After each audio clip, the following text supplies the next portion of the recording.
What is up, everybody? Thank you for joining us this Friday evening. We got a good one for you tonight. We got Mario Duarte from Project Dynamo with us tonight, and we're going to have a great show. So thank you for joining Irregular Republic, episode 10. We're going to be talking about fighting human trafficking and the other threats that we're facing with Project Dynamo. So I'm going to bring Mario up here and let him introduce himself. Mario, what's up, man? How you doing? Cheers, how you doing, brother? Thank you for having Great, me. man. Yeah, man. How you doing? How's everything going? I can't complain, man. I go between Houston and Guatemala. Right now, I'm spending a few weeks in Guatemala. Obviously, weather is pretty perfect down here. Can't Yeah, complain. So sounds it's sounds pretty terrible, nice. bro. Oh Yeah, man, man, sounds terrible. some people say it's like Gulf weather. All Yeah, year round. yeah. Oh, well, hey, that sounds awesome, man. So tell everybody a little bit about yourself, kind of your background, and then what you're doing with Project Dynamo, and then I'll probably jump in and ask you to explain a few things here and there, but then that way we can just kind of go from there and jump into what Project Dynamo is doing and all the great things there, man. Awesome, appreciate it. Well, Mario Duarte, I'm the president and CEO of Project Dynamo. I've been with Dynamo as a CEO now for about 2 years. May 2024 is when I took over. Uh, it's a great organization. Dynamo was founded when Afghanistan fell back in 2021. I knew the original founders from from previous lives and everything. And even though I was not officially part of Dynamo right at the beginning, I started helping them right after, at least indirectly, helping them with networking sources, assets here and there. And then I was invited to come in as a member of the board, and quickly thereafter, I became the CEO when we changed leadership. Before that, I have had I'm 49 years old. I was born in Guatemala. My parents gave me the chance to go to college in the United States. I went to University of Houston, and while I was there, it was my junior year, my sophomore year. That's when 9/11 happened, and I was already working. I was already at the University of Houston, Collin College of Engineering. I was going for my industrial engineering degree, and I was asked by Dr. Christopher Chung there to start helping with some research programs that the federal government was implementing at some public schools because we were caught with our pants down at 9/11, right? So I Mm-hmm. started doing a lot of research on the risk management capabilities of the United States and the federal government. Through that, I started actually doing a lot of research work and training all over the U.S. I was, North Carolina, where your house is, all these different military installations and all their agencies getting some different training. And Mm-hmm. then I was part of the red teams that were testing the security posture and the security capabilities of different critical infrastructure assets around the world. This included labs, military bases, airports, ports, even the borders, and some federal facilities. Through that, I actually became a U.S. citizen. We developed this program, and they asked me because of all the work that I had done, and that was pretty unique. They offered me my citizenship, became a citizen, um, finished school, started working on a lot of stuff with the intelligence community. We did a lot of stuff both in the US and abroad. Then I started working for the Houston Airport System. I became their risk manager. We implemented a lot of technology down there. We tested a lot of technology at that airport. Right after that, I got my MBA. I joined the army. Then I did the reserves. I went actually to aviation. We started doing a program there. It's called the Down Aircraft Rescue Team. I was actually an Apache mechanic, and we were doing all these things. How we could, go in whenever an aircraft, one of those birds would go down. How to go in, and get all first of the pilots and then the technology, which is pretty advanced, and get it out, make sure that it wasn't captured by enemy hands. I was already drilling with the reserves when I was asked to come to Guatemala to help them with their national security system, which existed only on paper back then. I mean, they had an army and the Ministry of Defense. They had the Ministry of Interior and the police, and they had an intelligence community, rather small. And they had passed in 2008 a law called the law frame, or the law frame for the national security system. And like I said, it only existed on paper. So I came in to help them implement it, and we designed the National Security Council, all the different offices that it had, even the inspector general community in the different security uh, uh, different security institutions of Guatemala. I did that with them from 2012 all the way to 2015. In 2015, the president of Guatemala, Otto Perez Molina, was deposed, and right after that, about 8 months after, there was a free election, and the guy that won the presidency, Jimmy Morales, asked me to become his chief of intelligence, which is the equivalent in the United States of the CIA and the DNI put together. The position directly reports to the president here. But before I accepted the position, obviously I had to go to Washington, ask for permission because I was a U.S. citizen. I Right. had, I had renounced my Guatemalan citizenship, but Guatemala has one of those situations where even if you renounce your citizenship, they never take it away, right? It's basically you Right. just ask for your national ID or your passport, and that's it. And all completely authorized by the USG, I became the chief of intelligence of Guatemala for years with Bert Hernandez, who is now my business partner, who was the chief of station here in Guatemala. We broke records, chasing narcos, capturing coca loads all over the place. We still actually, during those 4 years, we still have the record of the most cocaine interdictions in the entire Western Hemisphere ever. It's awesome.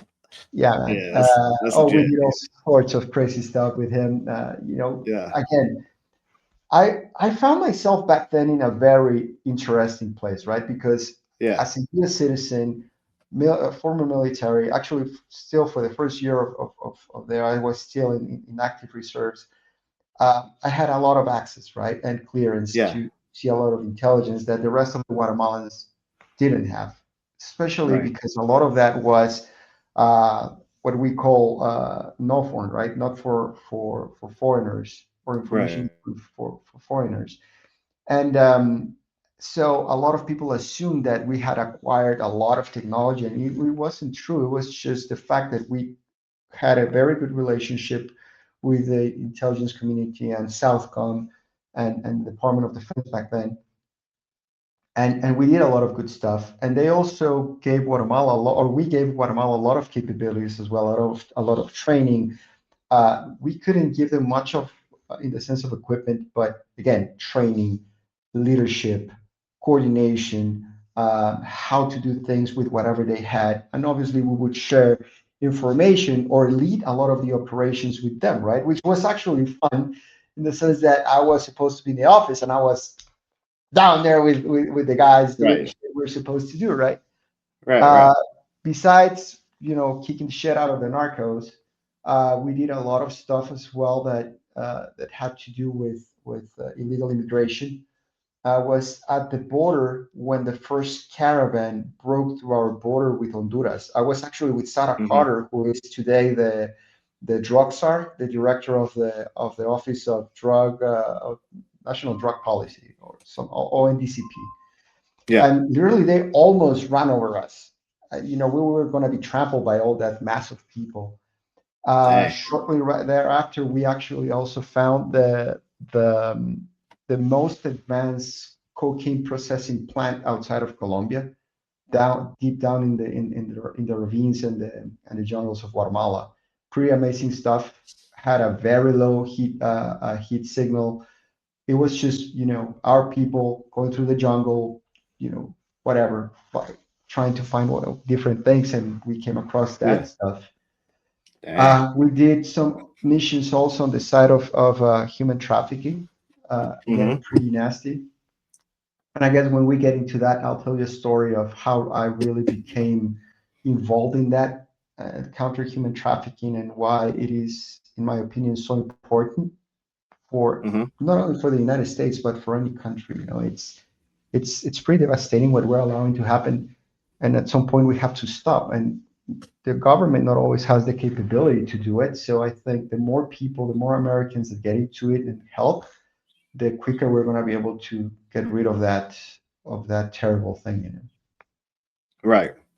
And talk, tell about how like how important having guys like you that understand the U.S. side, and then Mhm. became citizens and like worked with us, deployed with us, did all the things, but then you bring that back to to Latin America, and you bring these you help train the guys, and you help fight back against some of this stuff, the narco terrorism and all the other things that are happening, and how important that is for just one, I mean, just U.S. interests as well, but also just to help pull these countries, out of some of this turmoil that has been placed on them by the cartels and by some of these other things that are happening down there. Absolutely. No, dude, and I guess, and it's a very good question, especially right now when in the US we're having these discussions about legislators not having to dual nationalities, right? I think Right. that when you are serving, the right thing to do is actually to be loyal to your in this case, in my case, to your adoptive country, which is now my country, and just know that that's where your allegiance is, and you have to demonstrate it and show it. And I mean, now in my case, in between what I did with the IC, what I did with the army, what I did with the federal government when it came to all the different things we did with the red teams in homeland, Mm-hmm. I probably went through, I would say, eight polygraph tests and background checks. Out of Mm-hmm. those, two were lifestyle polygraphs, which Dang, are dude. they're pretty nasty and traumatic. Yeah. But Yeah. I think that's one of the best ways to prove that your Mm-hmm. heart and your determination is with the United States. Now, when you have all these capabilities, you also have the opportunity, or better said, you have a very unique set of skills that you can actually apply, especially in our footprint outside of the United States. And I think that type of vision should be almost like a program where you have people with dual nationalities that can be used to extend our outreach, extend our capabilities, but also help in a way to bring in closer our willing partners, right? Yep. Uh, Absolutely. uh, for instance, in my basic training class, there was actually, if I'm not mistaken, he was the first Sikh that was allowed to join and have his full beard and his turban, right? And I think those Mm-hmm. type of things are very good for us, especially when we deploy and we all these different missions. But again, it's just extra skill sets that make us more effective, even efficient. Because think about it, if you have a guy, a native, that knows the language, knows the land, knows all this stuff, you actually save resources, money, time, instead of having language training or having someone to having you know have to spend, I don't know, weeks, months learning the terrain, Mm-hmm. when you can actually do that almost on a switch on, switch off, you know, type of Right. program. Right. Yeah. And I mean, when you're a country like America, I mean, America's it's a melting pot. It's a there's you can't have like this weird, like some of these people are pushing this weird form of like this nationalism that where it's like America only. Like that's Mhm. we're too built into the international system. Mhm. Now, like I'm okay with pushing back against globalism, right? That yeah, we don't need to allow like globalists or the rest of the world to push us around and tell Yeah, us we what don't to need a do. world government. No, no, we don't need a world government, but we need to be. So I'm okay with the U.S. though being in charge of the world. Like telling the world what's right and what's not. Because I mean, the truth of the matter is that the U.S. government and again, in all of its flaws as well. But the United States of America as a country is the freest and most philanthropic nation that has ever existed on the earth. And there's no arguing that. And so, I believe that is a force for good. And again, it's full of people, and people do like make mistakes. People have done bad things. We're obviously not perfect. There's things that we can improve upon. But all in all, we are a benevolent nation. And so I would much rather a benevolent nation be kind of the one ushering the world in certain directions than a non-benevolent nation, say something like the CCP, who is doing terrible things to people, or, Russia or some of these other nations that would prefer authoritarianism. And instead, it's one of those things that it's important to have these conversations, because you've seen so much more of the world than most people ever will see, right? Or most people will even get a glimpse of. And so, that's really, it's a great point. And I think it's awesome that you're on here and talking about it. And so, tell us, okay, so you did the Army, you did the intelligence stuff. Let's talk about when you started, or when Project Dynamo started and you got involved with it, and then what kind of brought you into the human trafficking and anti-human trafficking, and how that all began for you. Absolutely. So in between me finishing being the chief in Guatemala till joining Project Dynamo, there was 4 years in between, more or less. During those 4 years, actually, I stood up my private my own company, right? It's kind of like, it's a business intelligence and strategic advisory firm. So we do everything from lobbying, specific advisory for CEOs, for big projects like mines, hydroelectric plants, ports. We help them with, assessing the situation in countries, specifically in the Western Hemisphere and the Caribbean. But also we provide information to American companies that want to understand more of what's going on when it comes to the US and their posture with Latin America, right? So I started doing that. I also was a lobbyist with a lobbying firm. Robert Strick is my mentor in lobbying, great guy.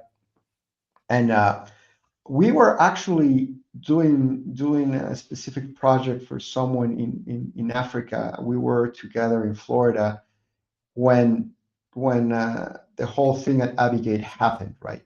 So I got a couple of calls from Brad Cohen, who is the chairman of Project Dynamo, and in the background was Mike Deinsman, who you had on the show a few weeks ago.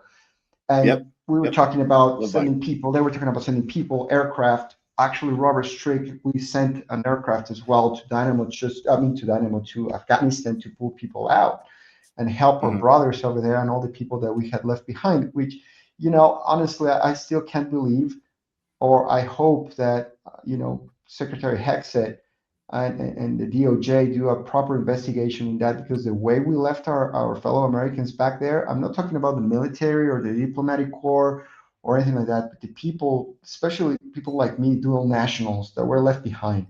We know of people that lost their families, people that dual nationals that found their husbands or wives and their entire families were massacred in front of them. That's something that we still owe to them, and someone has to pay for it for sure.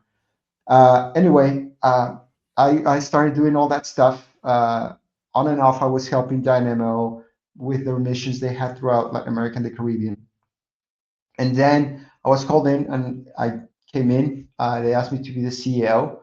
I wanted to make Dynamo more lean, but also faster when it came to responding. And it went from a very militaristic structure to a more intelligence-based organization, simply because a lot of the people that I brought in are from the IC community, but also people from like the special forces, Green Berets, that also were able to transition into the intelligence world. Mike did a lot of that stuff. Stan Bunner, who is actually one of our founders as well, he also was in the army. He was also human intelligence, and then he went into the Navy. And then I brought in Bert Hernandez, who I already mentioned, who was from the agency, and then Ron Johnson also, who was in our advisory board for a year more or less until he was asked by President Trump to become the U.S. ambassador to Mexico. And as you have seen, he's kicking ass down there, Yeah, and he's doing absolutely. awesome work. What needs to be done, and think about it. Hmm. You know, besides being a diplomat, he was an officer, a gentleman, but he's a knuckle dragger, man. I mean, he's a shooter, and Yep. he knows what the dark world is, and that he brought all that stuff into Mexico, and that's what we needed to do.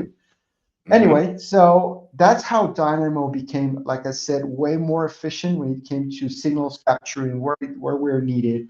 We started seeing a lot of people asking for our advice on risk around the world, right? And that's one of the Hmm. reasons why I started or we implemented these sort of open letters to the public where we give them not to be dramatic or trying to put fear in people, but just for people to be aware of what's going on in the world, right? We Right. Right. we posted this open letter when we started noticing that there was an uptick in a lot of anti-Semitism and Hmm. anti-Christianism in the U.S., but from specific, very weird groups that really, when you do risk analysis, you have to take into account several things: intention, capability, will, and determination. Those four things really, at the end, determine if someone is going to do something or not. And these guys Hmm. met at least three of those. And we posted that in October of 2023. No, when was it? Can't remember right now. No, October 2024. And then in January 2025, we start getting all these attacks on the Jewish community in the US, shootings at the Hmm. churches, and all Yep. those different attacks around the United States and other places around the world, right? So again, it's just the way I wanted Dynamo to function and the way it's working now. Again, that didn't take away anything from the operational capabilities and experience that we already had. We just improved on that. Again, make Hmm. it more lean, make sure that everything goes directly to the mission. We are 100% donor funded organization, and that's one of the reasons why, because one of the reasons why we're so nimble and so fast to react. Give you an Yeah. example. During the Hurricane Melissa last year, Hmm. we literally landed with the tail of the hurricane still on top of Jamaica. And we landed, first off, our flight, it was a small Piper aircraft. It was the first humanitarian private flight to fly over Cuba in, I think, like they said, like 20 years or something like that. We got the Hmm. permission to do it. We flew over Cuba. It was awesome. Talking to those guys on the radio. Funny, the pilot was like, I can't understand this guy. I know, like, let me try to talk to him. And it's like, whatever, our calls, our tail number is like Cuba, right? It's like, uh, Americano, Americano. I'm like, dude, you sound like you're from, Radio Havana, something like that. Anyway, it Yeah. was Yeah. fun. Yeah.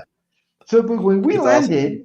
when we landed in Montego Bay and taxied to the area where we saw there was activity, all these people, all these guys and ladies from the airport authority came out. I was like, what the hell are you doing here? It's like, we came here to help, but why? That's what we do, right? Uh, and we brought with us several solar chargers and whatever, and these small units that could provide electricity for them rather quickly. No, some of Hmm. them had been there already 10 days or almost a Yeah. week without electricity, and they had not talked to home or anything during that time. So as soon as we landed, we set up all these capabilities, and suddenly we had about 150 people around us, and in a way, we took over the airport.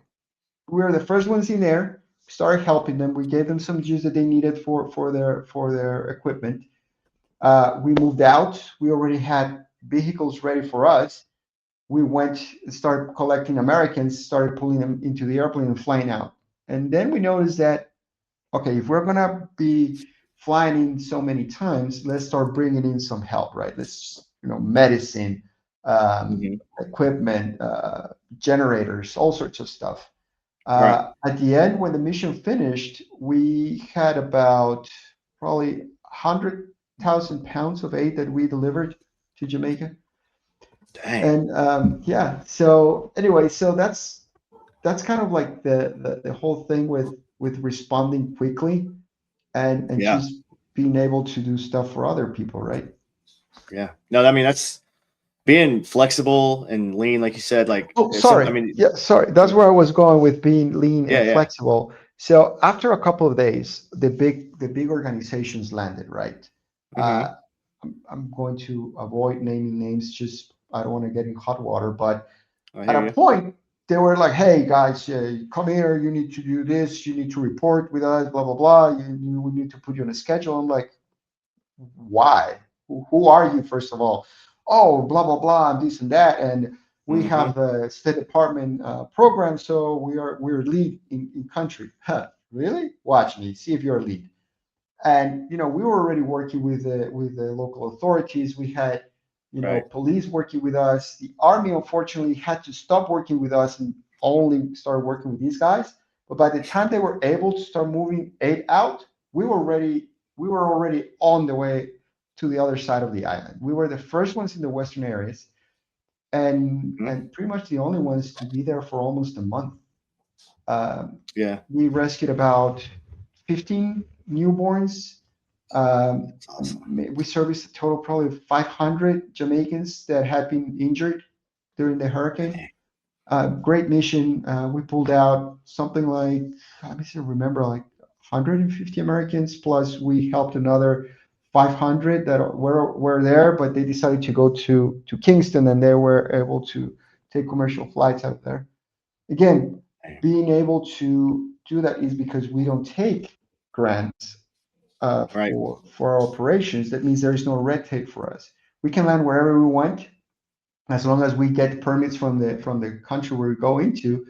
And again, we're a humanitarian organization, so we get to do all of these different cool missions and go to all these different, beautiful places, dangerous places. But Right. at the end, it's just to help our fellow Americans, right? Right. No, that's awesome, man. I want to go back to something and just so we can explain it to everybody. Talk about how like important the ambassador position is. So a lot of people don't understand that the ambassador is the highest ranking U.S. official in that country, and a lot of So people think that it's they don't understand that dynamic. So kind of explain that real quick and how important the ambassador, especially in like countries like Mexico. There's some posts that are like the foo posts that are like just the political on appointees, and then you vacation. have the real ones.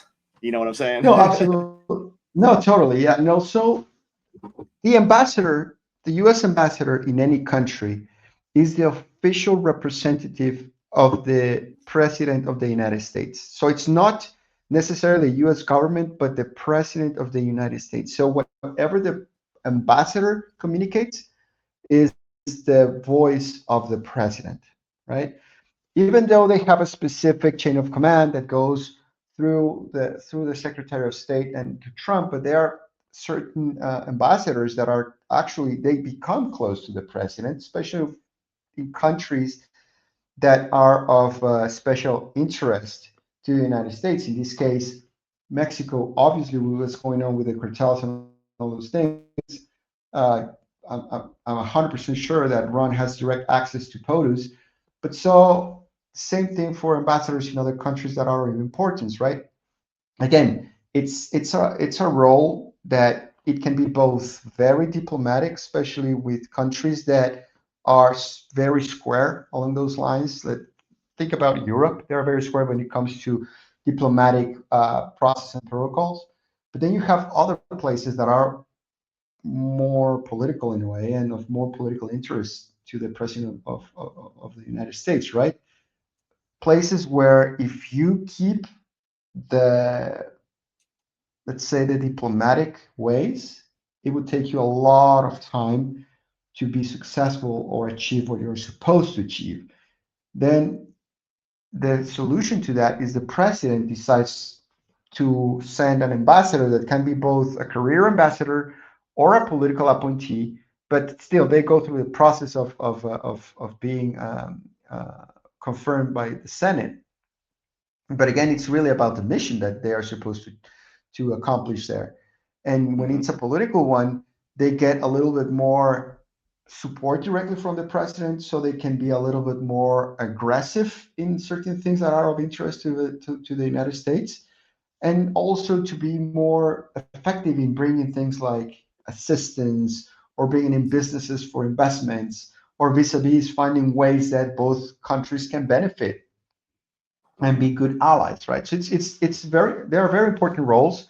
We have had, you know, nasty ambassadors throughout the world, people that have looked after their own interests, but wars. And I think that it really happened specifically during the Obama and the Biden administration that you had a lot of these diplomatic, and I'm going to use this specific word, these diplomatic assholes that were there not to look after the interests of the United States, but they were there to push their own ideological agenda that was very similar and parallel to the global agenda of the UN and all other multilateral bodies.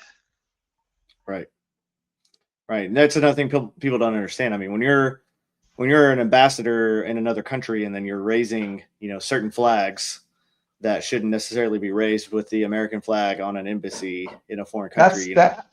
Interesting you mentioned that, because that happened here in Guatemala specifically. And this is going to get some people pissed, but they raised actually the rainbow flag right under at a point right under our stars and stripes. But also at another time, they brought down the Marine ensign and pulled up that freaking flag. Believe me, got a lot of jarheads really pissed down here in Guatemala when they did that.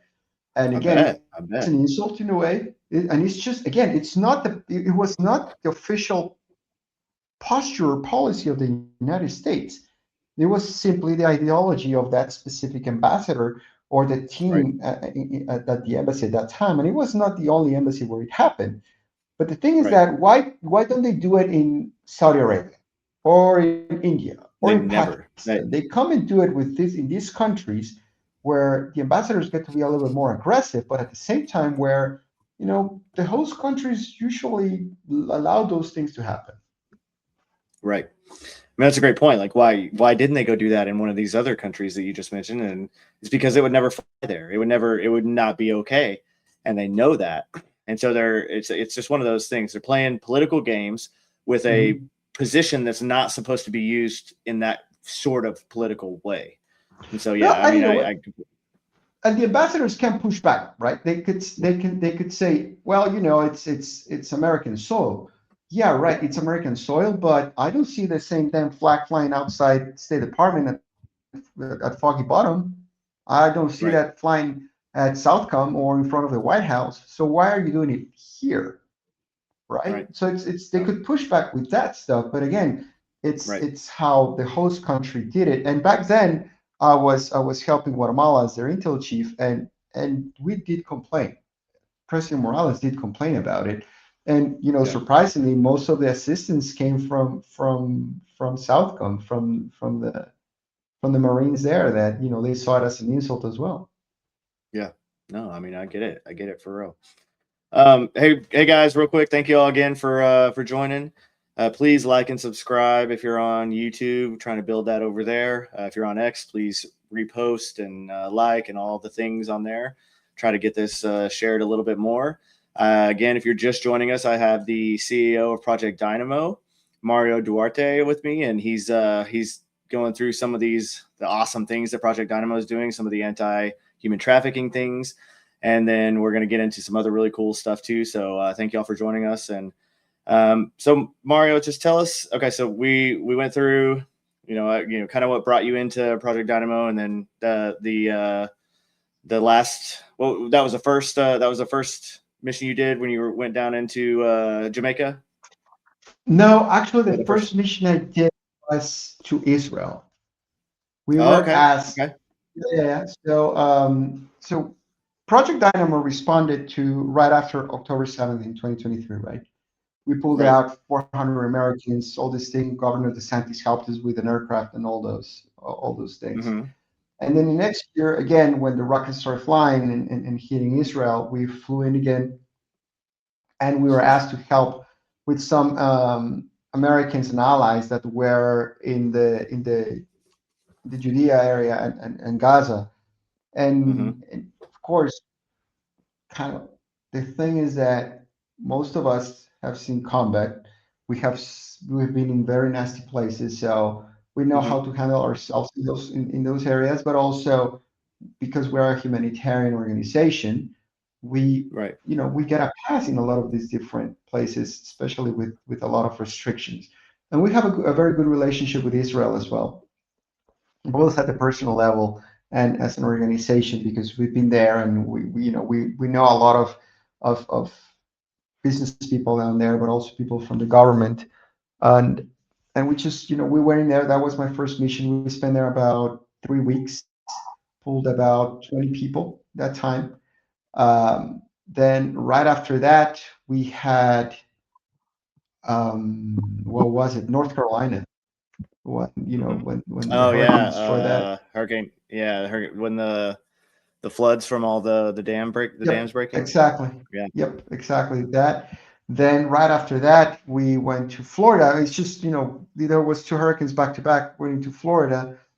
Uh, then a couple months later, Texas. Oh, actually, no. Later on, that was last year.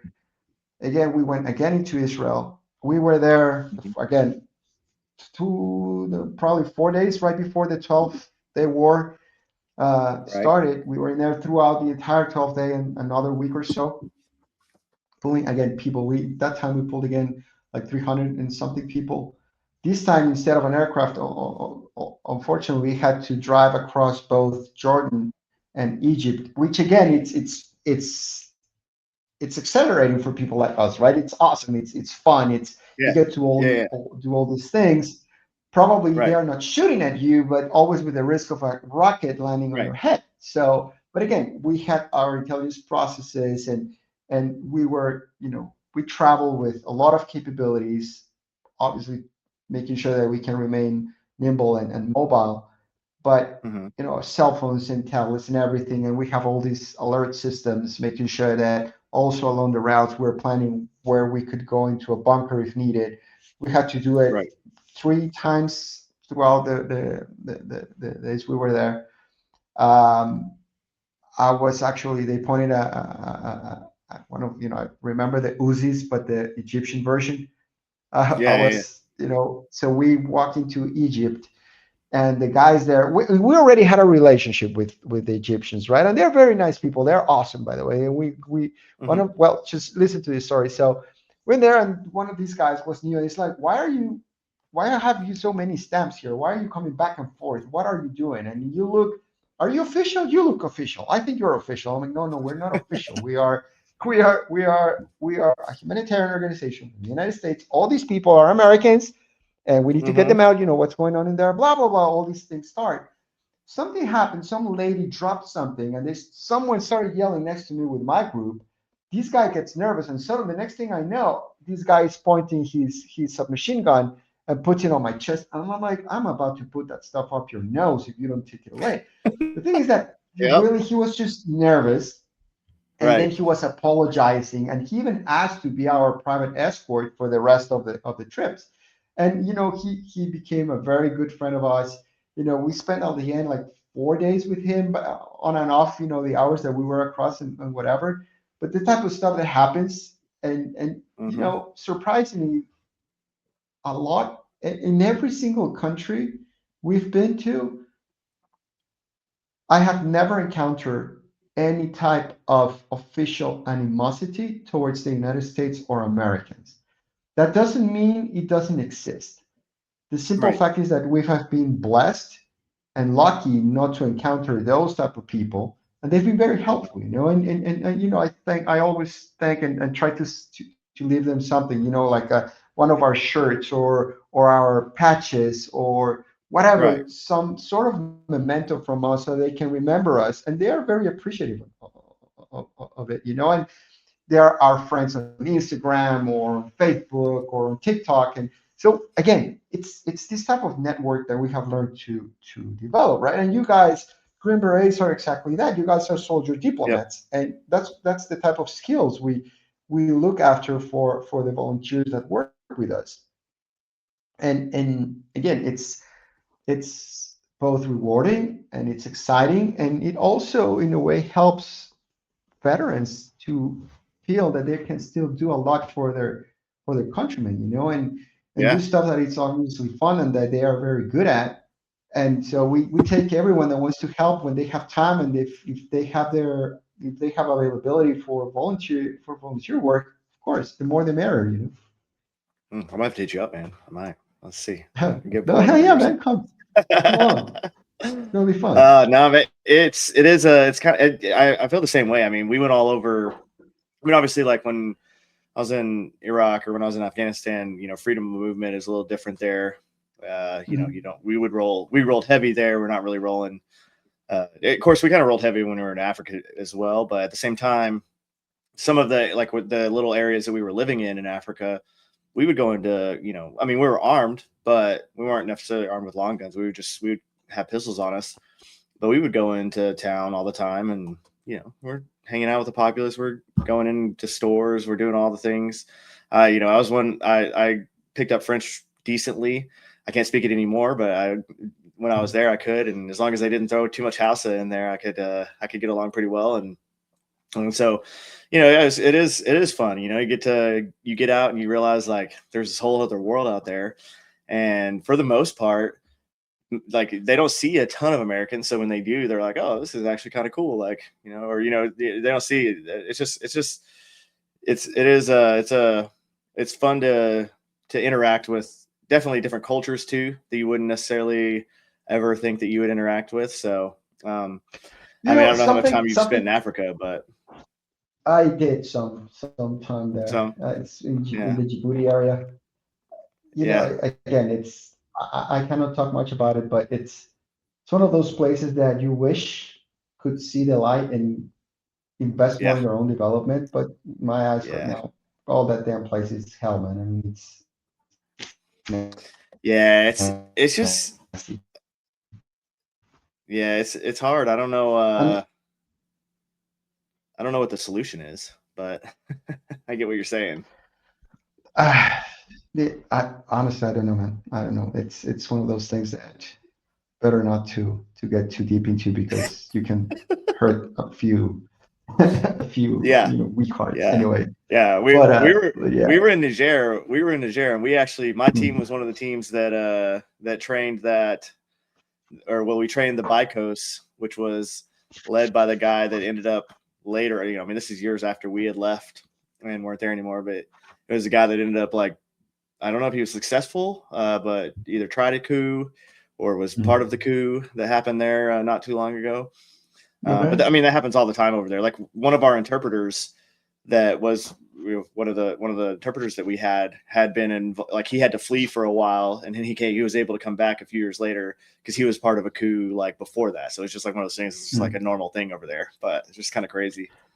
Yeah, Africa has always been very volatile, and pretty much most of the Western Hemisphere was like that, especially in the 80s and early 90s. And thank God we're not going that direction, even though it's pretty nasty down here. Yeah, yeah. No, I mean, yeah. I think some of the moves in South America, I think we're making some good steps. I think there's, I mean, you obviously have a better picture of everything down there. So, but I do think that obviously what needed to happen with Venezuela, and Mhm. has happened, and hopefully that, I don't know that it's the 100% fix, right? But I think it's a step at least. Maybe we'll Yeah. see what kind of happens from there, and and then we'll kind of see what happens with Cuba. Got some things I cooking, think I think. I honestly think that President Trump, Secretary Rubio, and Assistant Secretary Landau have a very good vision of what needs to happen. I think those three understand that the entire thing of nation building is not necessarily the right thing to do. And I don't think Right. we should get involved in that ever again as Nope. Americans.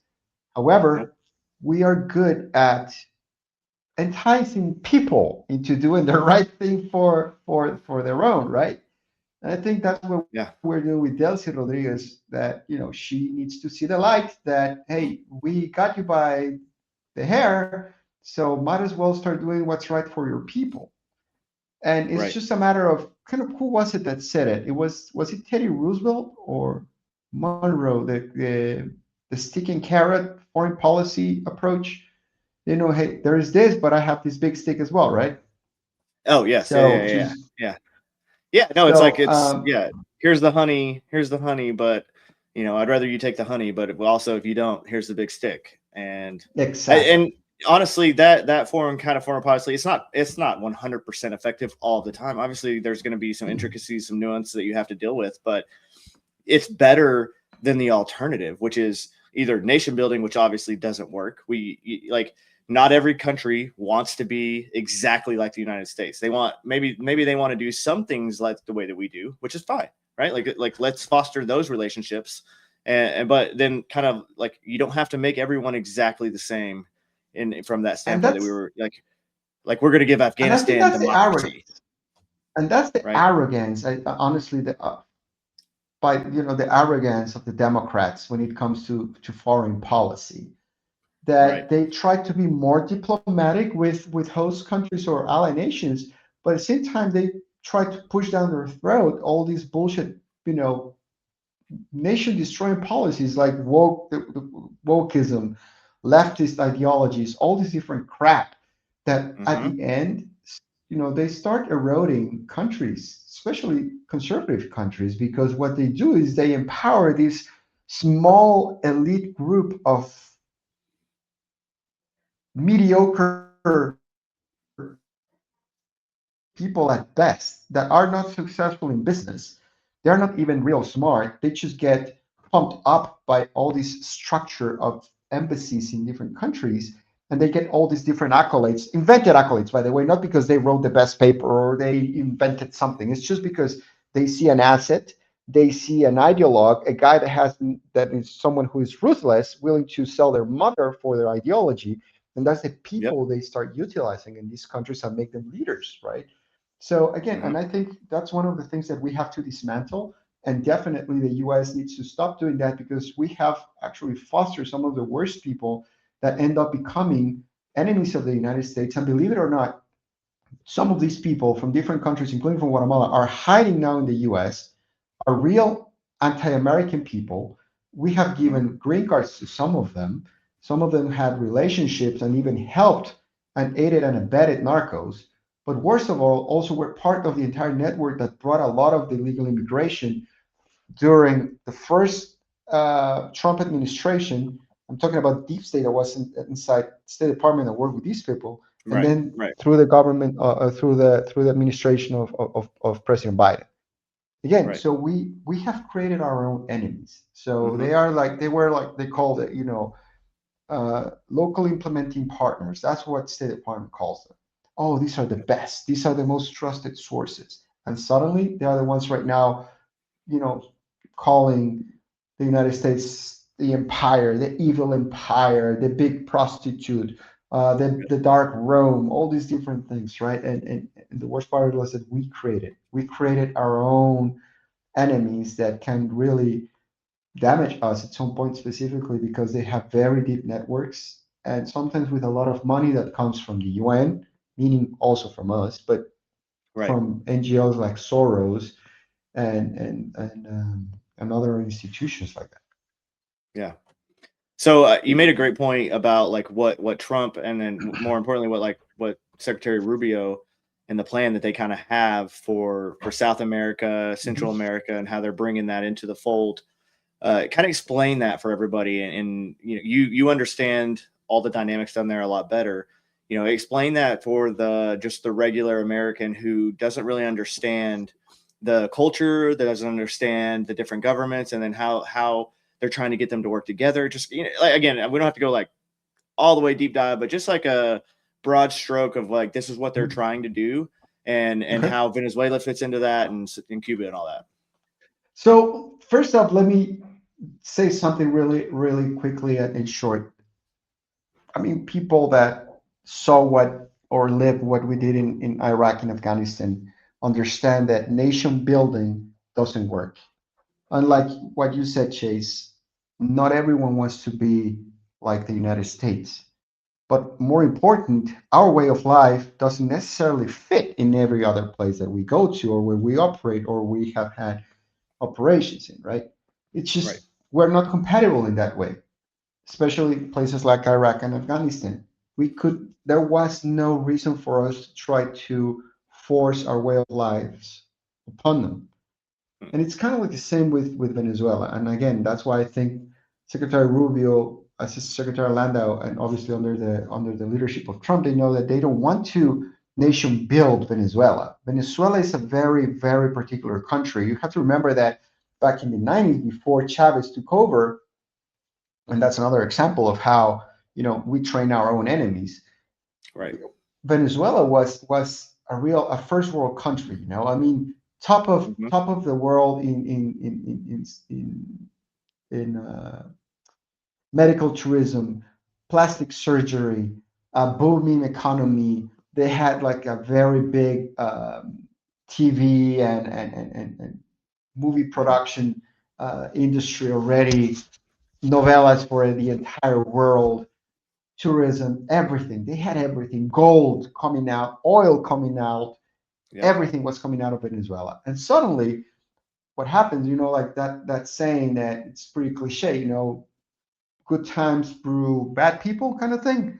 Yep. That's Yep. exactly what happened. Opulence and all these things started creating this small group of resentful people that couldn't find their own path into prosperity because they are, again, either mediocre, dumb, or lazy, but they Hmm. needed help from someone.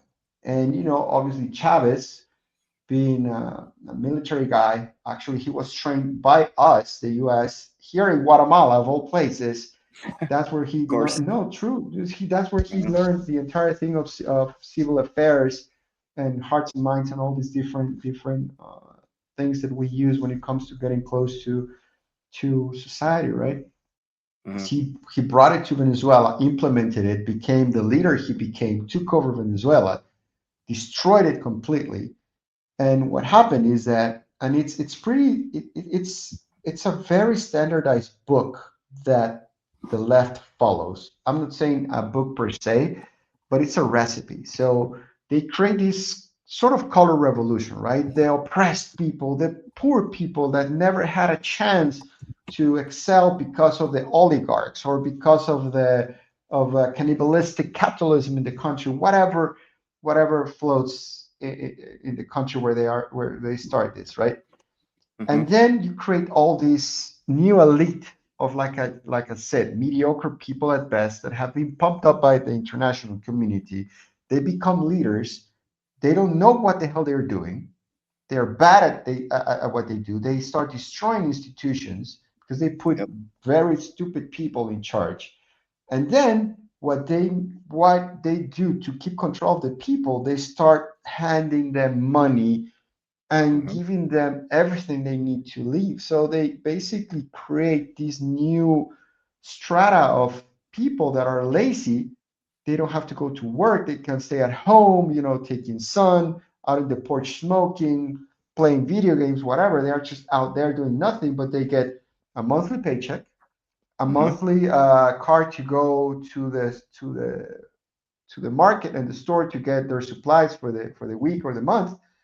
So what you get is a lot of voters that want to vote for you forever because basically they will not have to work again. Again, you're Yep. talking about people that get accustomed to being lazy. They don't have goals in life other than doing whatever, just being lazy at Mhm. home. And think about it, they almost implemented that in the United States. And I know I'm going to ruffle some feathers here, but that's what they were trying to do with the whole stay at home thing with the paychecks during COVID. COVID. And it Yep. happened because a lot of people were getting more money than what they were making at I don't know, at a restaurant or at a bar, waiting Mhm. tables or washing dishes or whatever. So they started creating this level of people in the United States that, get to stay home, be lazy, and not achieve anything. But definitely, that's 100%, vote for the future. And Right. who was it? It was Democrats. So again, they created that in Venezuela. So you need to have a lot of local understanding of the culture, the nuisance, like you said, of how it is that you can handle the politics in there. And that's what they are doing. And I think they need to move rather quickly to the next step, which is going to be how you start empowering this new political opportunity that you have with people willing to not depend on the government, but create their own path. And I Mm-hmm. think the United States has an opportunity to all of those things, allow them to seek money for the campaign, because the risk right now is that all the money, all the resources are being held by the Venezuelan government, right? By Delcy Rodriguez and her people. So there is Right. no actual real money for the other parties to launch a campaign, to pay for whatever it is that they need to pay. All of their TV stations, every cable TV, whatever, is controlled by the government. So it's Right. I mean, you're talking about something that is, how are you going to defeat the government or the official party when they hold the money and all communication capabilities, right? So Yep. that's, I think, where that would be a good exercise for the US, how to create a healthy political environment for free elections to happen. And of course, definitely, we need to be sure that there are going to be free and fair elections, not what we had in the US or a lot of other countries around the Right. world. Again, who is the one who, I mean, it's surprisingly, it's always a leftist party that wins Right. when there are, weird elections happening. Weird elections. Yep. Yeah, I mean, and that's again, yeah, you just said it's not just that's not just tilted in the United States, or it's kind of all over the world. We've seen this happen numerous times, Yep. and in Europe as well. So um, that's always been a focus of my account, is to point out, and that's why I don't say that's why I don't call people, like I don't call Democrats liberals, and or at least I try not to. I try to catch myself, because I call them leftists or I call them Democrats or whatever, because there's a difference, right? And if you really look at history, and if you look at what words actually mean, classic liberalism is Mm-hmm. actually the antithesis to what Marxism or to collectivism and all, and any of these leftist Yep. ideologies actually are, Well, and think a lot of about it. people I don't mean, realize that. Samuel Alinsky is the name of this guy, and I think there is another guy. He was a former KGB officer that tracked it and came to the U.S. and taught a lot Yuri of Yuri Bezmenov. huh? Yuri, Yes, yeah, Yuri exactly. Bezmenov. Bezmenov, Yep, yep, Bezmenov, and this other guy that I just mentioned. So they had it's pretty much the same with the will of a nation from within, right? How you erode their yep, nationalism, how you erode their love for country, and it's the same, right? You start destroying society from within, and that's the dangerous part, right? Because when the world is volatile, when there are so many things going on, it's easy to create this type of color revolutions in these different countries. But again, the left has also become very good at, and just to your point about, they are not liberals, they are leftists, socialists, communists. That's yep, what they are. But they are very good at double speak, double thought, and hiding their true intentions into these type of, I will say this just to cover myself, right? yep, Like the whole thing of inclusion, it was not really let's include everyone. It was really let's benefit this group of people because they are going to serve our political purpose. It's not like exactly. let's make everyone equally capable of achieving something. No, it was let's cut the line for these guys here. And by the way, guys, you're going to vote for me now and forever. Yes, I mean it's a great point. Yeah, inclusion. That's otherwise. If it was really about inclusion, then they would actually include everyone, and they would be fine. They would be tolerant of people on the right or people that have different viewpoints than they do, but they don't actually have that.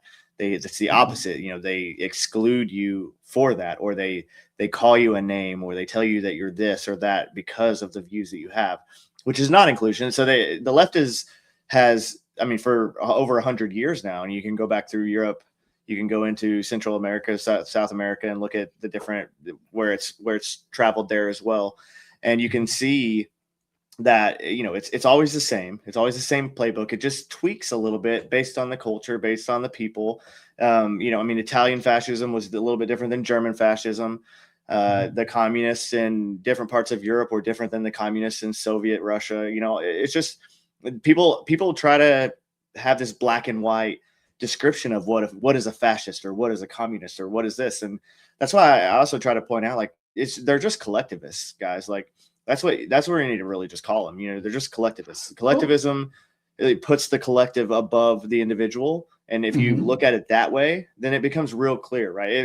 If the collective good is more important than individual rights, then whatever ideology you have, that's what we're talking about as a leftist ideology, right? And everyone's like, there's no right and left. And there is, right? And if you actually look at the spectrum the right way, there is, right? So, yeah, I mean.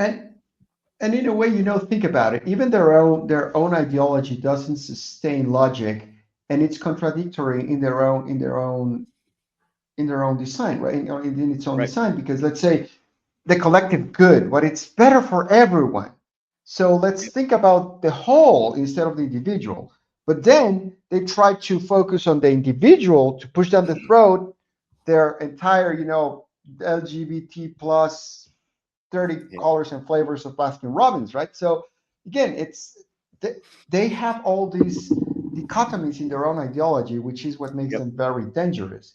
But again, it's always the same. And you know what? It's something that I am always surprised how naive, especially Americans are, or I'm going to put it this way, white leftist Americans are when it comes to the left and the Democrats making friends with enemies of our way of life. Why is it that leftists are so hell-bent on defending Palestine, whatever that is, or now, defending even Iran? Yeah. And you see all It these marches, frustrates me. queers for Palestine, queers for Iran. I'm like, for God's sake, go to Iran and do and try to have a queer parade over there, or even in Gaza. Let's see how it goes. But they are siding with those people. And now the biggest surprise, which we will talk a little bit more about this in a little bit, but now they're even siding with the narcos and the gangbangers. Yeah. Yep. That's what leftist America is today. They are siding with the damn narcos. And the other day I had to post this, and I, unfortunately I had to delete my post, but this guy was like, how come we doing this? And these guys, they just lack opportunity, blah blah blah. I'm like, asshole, look at what these guys you're defending do. And I posted about 4 videos of how they decapitate bodies. They have children and babies eaten alive by pit bulls in front of their parents and things like that, right? And that's the reality of these monsters here, and that's the people they are defending. And it is because there is an alliance now between narcos and left, and what I call the unholy alliance is the narcos, the left, terrorists, and China. And that's what we're facing in the Western Hemisphere. And these are the people that these dumbasses are defending. And excuse the French, but I get frustrated because I get to see the ugly side here in Guatemala. And I've seen person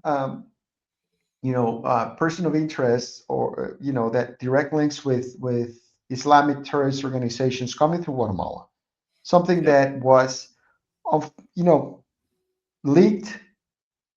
Not on purpose, it was an innocent leak, really, because it was a meeting between President Trump in his first term with President Morales at some sort of public function, and President Trump asked something about terrorists and whatever, and Jimmy mentioned, yeah, we have caught over 100 in Guatemala.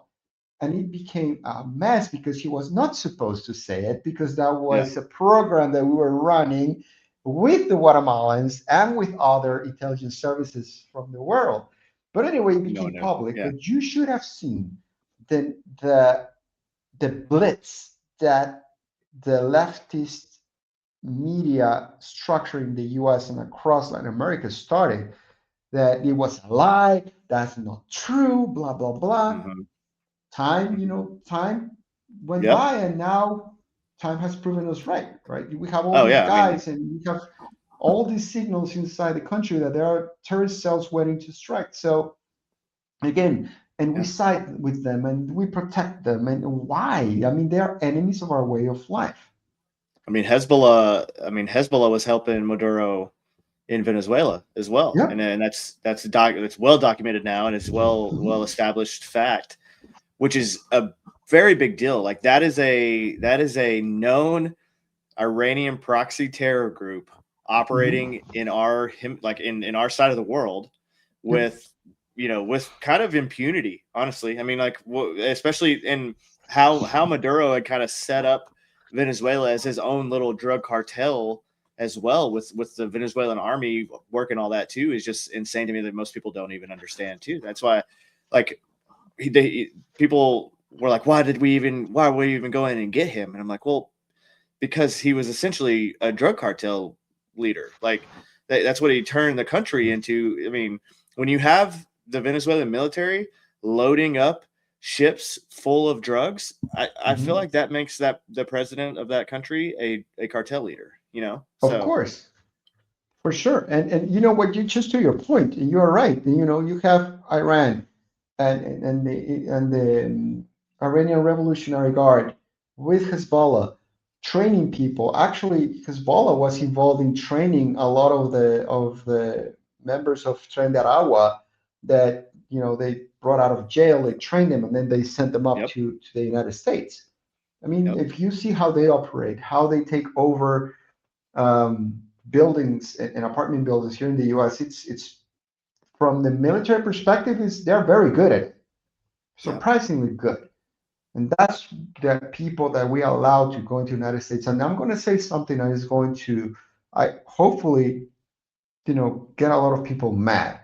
But during the Biden administration, all of the countries along the migrant route, that's from the hmm, Darien in Colombia, between Colombia and Panama, then all the way up through Central America and then through Mexico. The Biden administration pressured the countries and gave them money to make sure that they would not stop or interdict the caravans that were coming through. In fact, they were throwing money at them to make sure they helped them to make it it's to the United insane. States. It's insane. That's, It I doesn't mean, surprise me at all. I mean, it's the Biden it's criminal. administration, yeah, I mean, the Biden administration gave billions to not to NGOs inside the United States to help move illegal immigrants all over the United States. Once they were released inside the border, it helped them pay to move them all around. Mhm. Billions of dollars. I mean, this is all tracked now. I mean, this is all public information. Yep. And it's another thing that people don't realize. And Catholic Charities was a big one. Yep. There's so many, and it's one of these things And that again, it's it's like, usually the human rights NGOs and the leftist NGOs and whatever artsy NGO there is. They are always the ones getting all the money and yep, implementing it in those type of programs. But here's the worst part of it all, that we have actual videos of NGOs that received USAID money back then.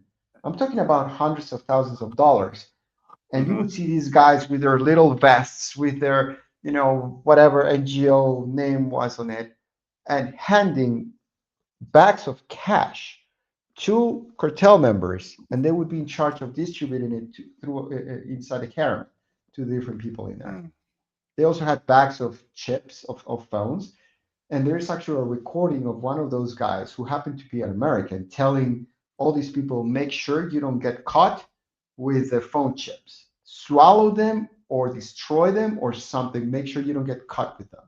So there was an Outstanding. actually really coordinated structure trying to get all Yeah. these people into the United States. Yeah. I mean, it's criminal. It's one of the, it's just like, and now, and this is another thing, and they're using it. They're now, you have members of the, right wing people who are, there's not been enough deportations, there's not been enough this and not been enough that.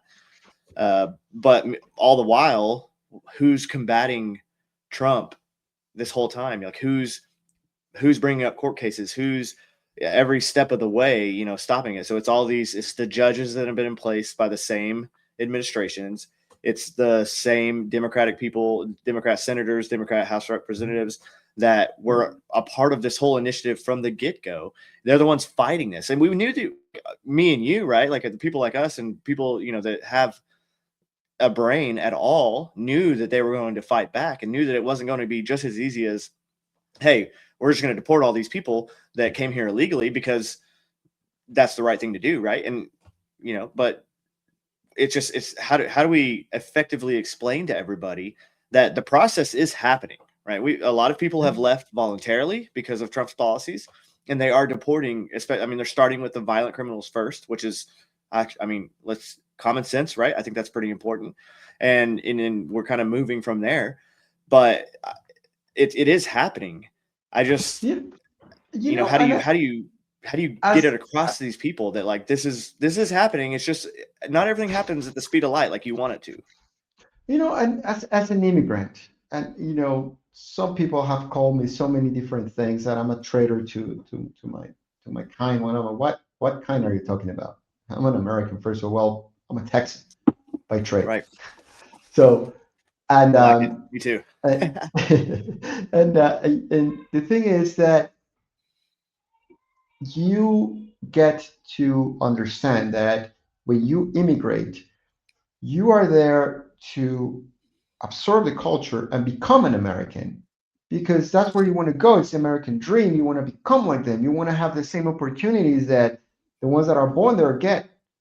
Why am I going to import my bullshit with me when I come to a place that is good? And I come from literally a shithole, right? I mean, Trump probably, I don't know. He said it, and it became, an avenue of attack against him. But that the global left, took against him. But he called our countries shitholes. Well, fucker, because they are shitholes. But your ideology turned them into shitholes. So just accept what it is. It is what it is. It's the truth. And then all these people that came in, especially the ones that were sent or weaponized to come into the US, and they tried to import all this crap and all these things that are not our American way of life. So we have to understand that. And I think it's good that they deported criminals first, then people willing to do it. But here's the next part that I think it's even more important. I think the United States needs to kick out all the leftist ideologues and criminals that the Democrats brought to the US that were utilized in all these different countries to push these bad things, that some of them actually had dealings and businesses with cartels and organized crime, and now happen to be political asylees in the US. I think there is an urgency there that the United States government should review 100% of every single person that got political asylum in the United States throughout the Obama and Biden administration. Those are the people that are hiding now at universities, at labs, at NGOs, at think tanks, that at the end are the ones poisoning our people and the ones creating real problems. And those are the guys then that have the money and the networks to do even more damage. Who do you think is actually pushing all this narrative against Trump? The same thing that happened with the Pope. I'm a Catholic, and I'm the type of Catholic that, I carry the Jerusalem cross for a reason, because it is what it is. I mean, that's where my Lord and Savior, defeated death and rose and gave us eternal life. But here's my point to that. Being a Catholic, the way I'm a Catholic, I am really offended, and I think it was a direct insult what the Pope just did by appointing this guy who came into the US illegally. Now he's a priest. Now he's a representative of the Vatican in the United States. That's a direct Yep. insult to Trump and the United States government. Who Yep. the hell do you think you are? Yes, you are the Pope, but you are the Pope only for Catholics, and only you have, I forget the word. What is it that we call the Pope, that he has, that he is unequivocal or something like that. I forget the word right now, but it's only in matters of faith specifically, not in political matters. And this is a political insult, right? It's the equivalent of someone sending a Satanist as an ambassador to the Vatican, because it is exactly what Trump is doing. How are you trying to force this guy to be a representative when he came as an illegal into Yep. country? And I think it's very important, and I'm going to say this, and even though I come from the intelligence world for most of my life, and I always said that both intelligence and journalism are sister careers, right? We do the same. Yeah. We capture information, we absorb it, we process it, and then we have a product at the end. What changes is whoever reads and whoever uses it. Right. The thing is that right now, you are seeing a posture by this Pope, even worse than the previous Pope, where he's trying to get a guy a pass for what he did simply because he has a sotana, or what we call the priest, the robes they wear, right? Same thing with journalists. They think that because they are journalists, they get a pass for doing all these other things, even sometimes criminal things. Like we have cases here in Guatemala of a guy that laundered money, guys that have been involved in domestic violence when they were drunk, they did Right. cocaine, whatever. Same thing in the United States. And because they are journalists, we are obligated to give them a pass? No, Right. no. That's, I mean, no profession, no work that you have done should give you a free pass to break the law. Period. Right. Right. Sorry, I got a little bit worked up on that, but it really pisses No. me off. No. No. I mean, I'm not Catholic, so I don't. I don't listen to what the Pope says. It's important for Catholics to call out if the Pope is saying something that is inappropriate. I try not to get involved in, again, it's kind of a different. It's one. I don't understand how the Catholic Church works in that sense that well. So I know some of the things that he has said. I've been like, that's a little bit weird, and Because the I thing kind of is not, dislike. it's not that we're not that hierarchical, right? I mean, it's not like we're going to square up and say whatever you say. Hell no, it doesn't work like that. Right. I mean, Christ is our Lord, and that's it. But here's the most Yeah. important thing. I think it backfired, because a Right. lot of Catholics in the U.S., both, no, or not both, but Americans, of British, Irish, Scottish descent, Catholics of Spaniard descent, Catholics of Latin American descent, but Mhm. at the end see the nature of these doings, they are actually not happy about it. I think it Right. backfired. Right. Well, I mean, not everyone. Again, like you said, like there's a lot of cultures that have a lot of Catholics in them, and they don't like the leftist ideology. They don't like being pushed into this kind of way, and kind of like I did see one of his posts, and it was a little socialisty. It's like a little, hey, everyone deserves to have all, like equal money type of things. I don't remember exactly what he put, um, but Oh, and it's kind of one of those and things. Like it's like you live in a your own little country that has walls all around it, and those walls were actually built because Muslims were going to kill you.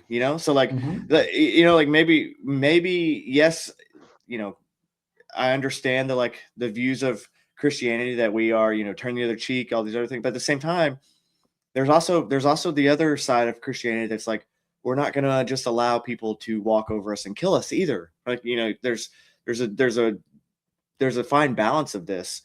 And so it's just like I say with everything else. There's good leaders. There's leaders that do. I'm not saying he's a bad pope or a good pope, but there's leaders that do good things. There's leaders that do bad things. Mhm. It's good to call them out for what they are, and hopefully they they realize what the mistake was and they move on and they do You know better. what surprises me though? The Pope Leo started good.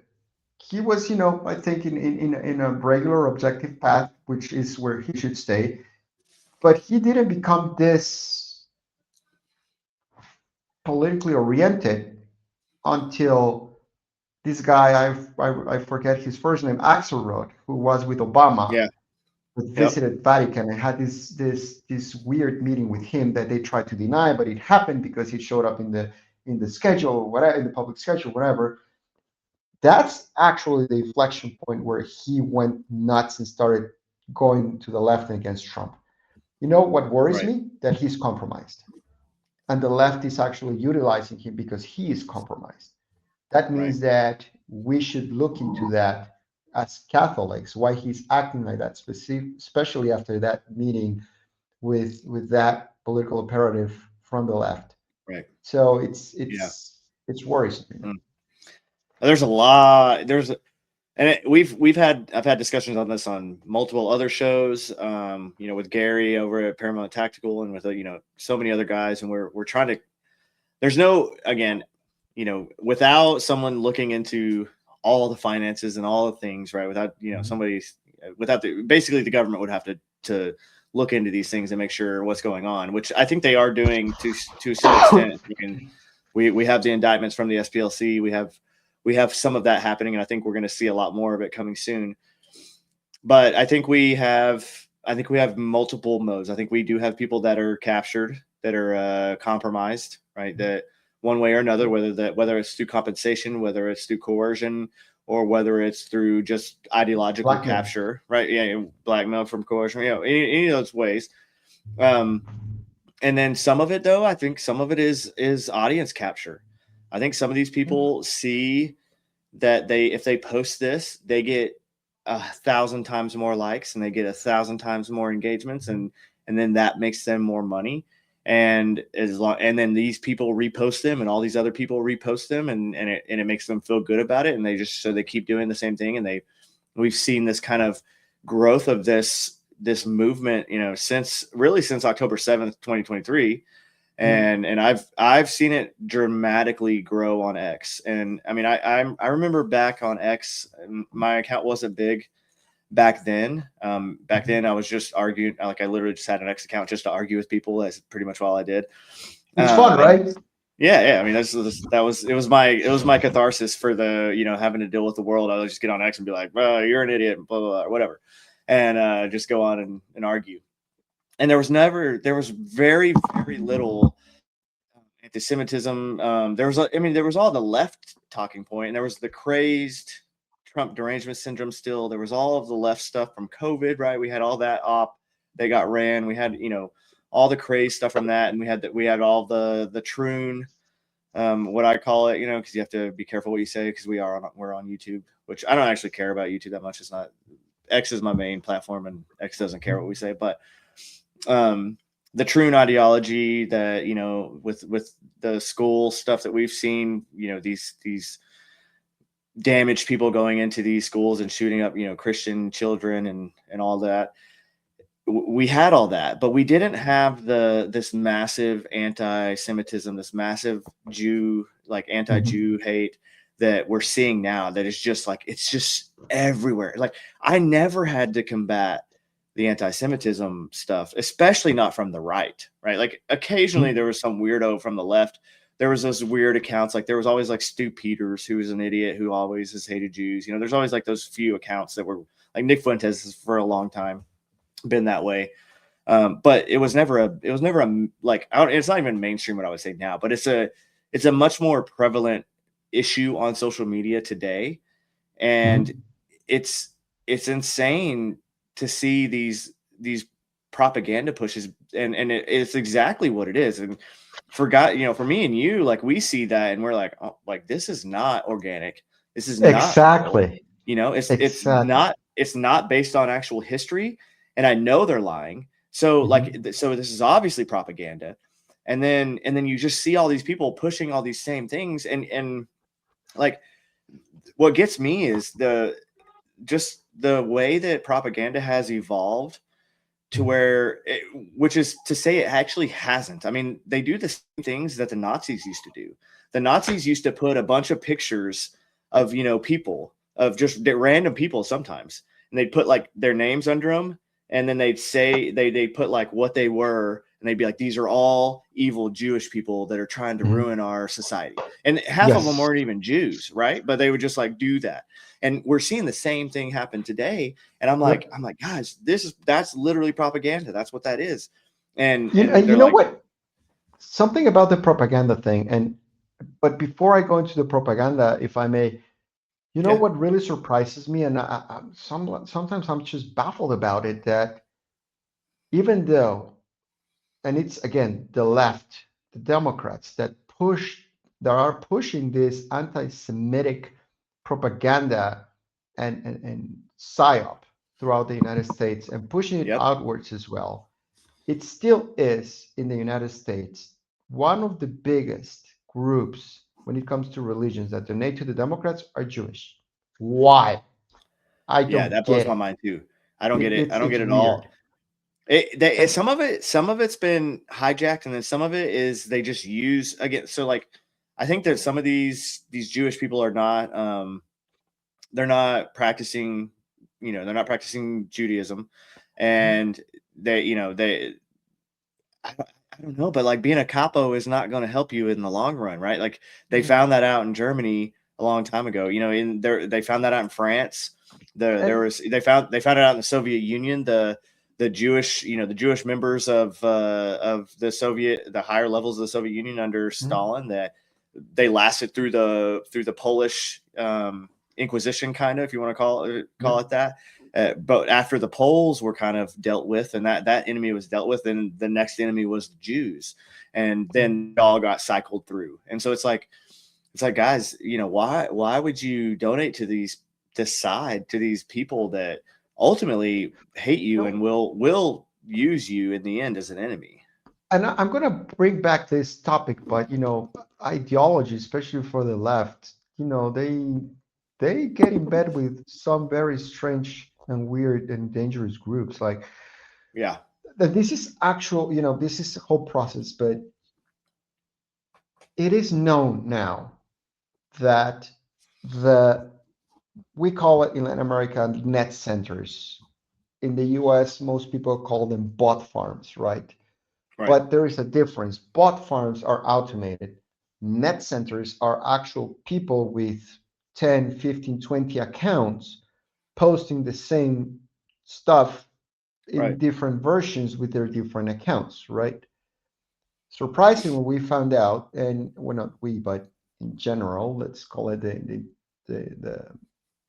intelligence community and their collaborators around the Western Hemisphere, that the net centers that are working, pushing the very anti-US propaganda, anti-Trump, the ones that were pushing all this violence against him, also that pushed a lot of violent messages against the charge of affairs here in Guatemala that recently was moved to Venezuela to help over there, that were pushing the pro-Iran propaganda, that are pushing the pro-narco and pro-leftist propaganda, are all integrated into this big structure of interlinked organizations that receive money from, or used to receive money from USAID, that get money from Soros, but also are getting a lot of dark money from Iran. Right. And those are the people that are pushing all this propaganda, and why there is a lot of these, weird feeling in the United States where what's really going on. I mean, you and me, it's easy to detect propaganda, but when you see people that are not that tech savvy or not that digitally involved in getting their information from social media, they will actually believe almost anything. Yeah. I talk about this often, and part of the problem is just the general lack of knowledge of history. You don't have to go be You don't have to go be a history like guru. You don't have to learn everything there is to know about history. But you need to know a little bit about it, right? Like get a cliff notes of some of the like the Bloodlands by dang, I always forget his name. Timothy Snyder. So that book right there, and I've talked about this book before for people that just that it's the best. It's one of the best books that'll give you the best perspective of kind of how the 30,000 foot overview of what Europe was when Hitler and Stalin were rising, and then how they both orchestrated their mass murder campaigns in Europe, and all the people that were just caught in the wake of these two just horrible men that killed so many people. And really it's men, but it's also ideology, right? So, and like it was these men that used these ideologies, but it was really ideology that killed this massive amounts of people. Well, think about it. It's always the left that go for, first off, censoring people, right? Yep. Then they talk about encamping and reprogramming conservatives. Yep. And then they talk about, they use words like unaliving or make sure they don't consume any more oxygen. Even the coded words they use throughout the United States and Latin America, they use it. Where does it come from? From these same people that committed these atrocities in history. It's the same book, it's the same people, it's the same line. They've been able to push a lot of that stuff. For instance, specifically the whole Nazi thing. That's their favorite insult. And they are the original Nazis. And I get into these arguments a lot, specifically in Latin America, right? We say, oh, you Nazi because you this and this. Dude, I am pushing for actually free press and allow people to say whatever they want. No, you should not be allowed to say whatever you want because what you say is poison. No, dude, whatever it is, what I say, it's my right to say it. The simple fact that you cannot debate it because you're either too stupid to debate it or you simply don't have anything to actually counter argue it doesn't mean that I should be silenced. Yes, you should be silenced and killed, and then they block you, right? That's kind of like their go-to strategy. But again, it's the same thing all the time. These aggressive postures that has led us also to the attempts against President Trump. But again, Trump was just, I'll send you a link that, and I have a standing column on Newsmax. That's that the left usually retorts to the worst of their solutions when it comes to maintaining power. But think about it. The left in the past 10 years is the only political ideology that has committed or tried to commit magnicide throughout the world. Examples really quickly. Bolsonaro in Brazil, they tried to kill him. They tried to stab him. This other guy that was an attorney general, but that was going to run for the presidency in Ecuador, they killed him. They killed him as well. Then you had the attack in Mexico, I think, of a candidate as well. Colombia, they killed this other dude, young guy, that was also going to become a president. In Europe, they killed a guy as well. I think where was it? In Germany, I think. They killed a lot of the members of the conservative political party over there. Again, and it's their rhetoric, right? Their instigator rhetoric that has become very, very what's the word I'm looking for? It's poison, it's venom, and it actually goes so quickly into the minds of these people that they normalize it. And I think we have to push against that. And I'm going to bring something really quickly, and I don't want it to sound weird, but as a Christian, and we could go into a very, very deep rabbit hole here, but the whole thing with turning the other cheek is not necessarily just accept violence upon you. It's not. Right. It has to do with the culture back then, right? Because if you get hit on the right, put the left, because trying to slap you with the backhand meant something else, right? Right. And then actually you think also about what Christ said about, if If you have a cloak, sell it and get a sword. And Right. again, if you then think about Christ was not a pacifist. He fought in his own way, but he turned tables, beat the crap out of people as well in the temple. So we have a calling as well to defend our own. So again, and I tell these people here in Latin America, right? I've been, uh, insulted and threatened by people in Argentina, in Colombia, in Mexico, here in Guatemala, especially. But I always tell them, dude, as a Christian, I will show you there is a God when you are asking for, mercy, because I'm going to beat the crap out of you if you come close to Yep. me or the people I love. So stay to Twitter, stay next, keep saying whatever you want. You have the right to say it, but don't get close to me because you're going to meet God rather quickly. Just don't. Right. And I think there has to be an understanding as well that that's what these people are provoking, because we, especially people that have been in the military or law enforcement, we're going to protect ourselves, the people we love, and our communities. Now, if you start getting these crazies in here, again, they're going to get to meet Christ rather quickly, and we have to accept, and that's what we have to normalize, especially as Americans, that we're willing to defend our country, our Yep. people, and our way of life, regardless of the measures that we have to come to, even, even if it looks bad on TV, but that's the right thing to do, because our Yeah. enemies, they're, the dragon is at the gate. We just have not accepted that it's right there. Oh, I'm a firm believer that Trump coming in 2016 foiled a lot of plans for the globalists, foiled a lot of plans for the Democrats that they thought Hillary Clinton was a lock. I mean, she literally posted on her birthday, happy birthday to this future president. Like she thought it was a done deal. She was 100%. Yeah. And I think that foiled a lot of plans. I think that's why we saw some of the things that we saw happen. I've talked to people before about why I think that COVID was an op, and not that It was.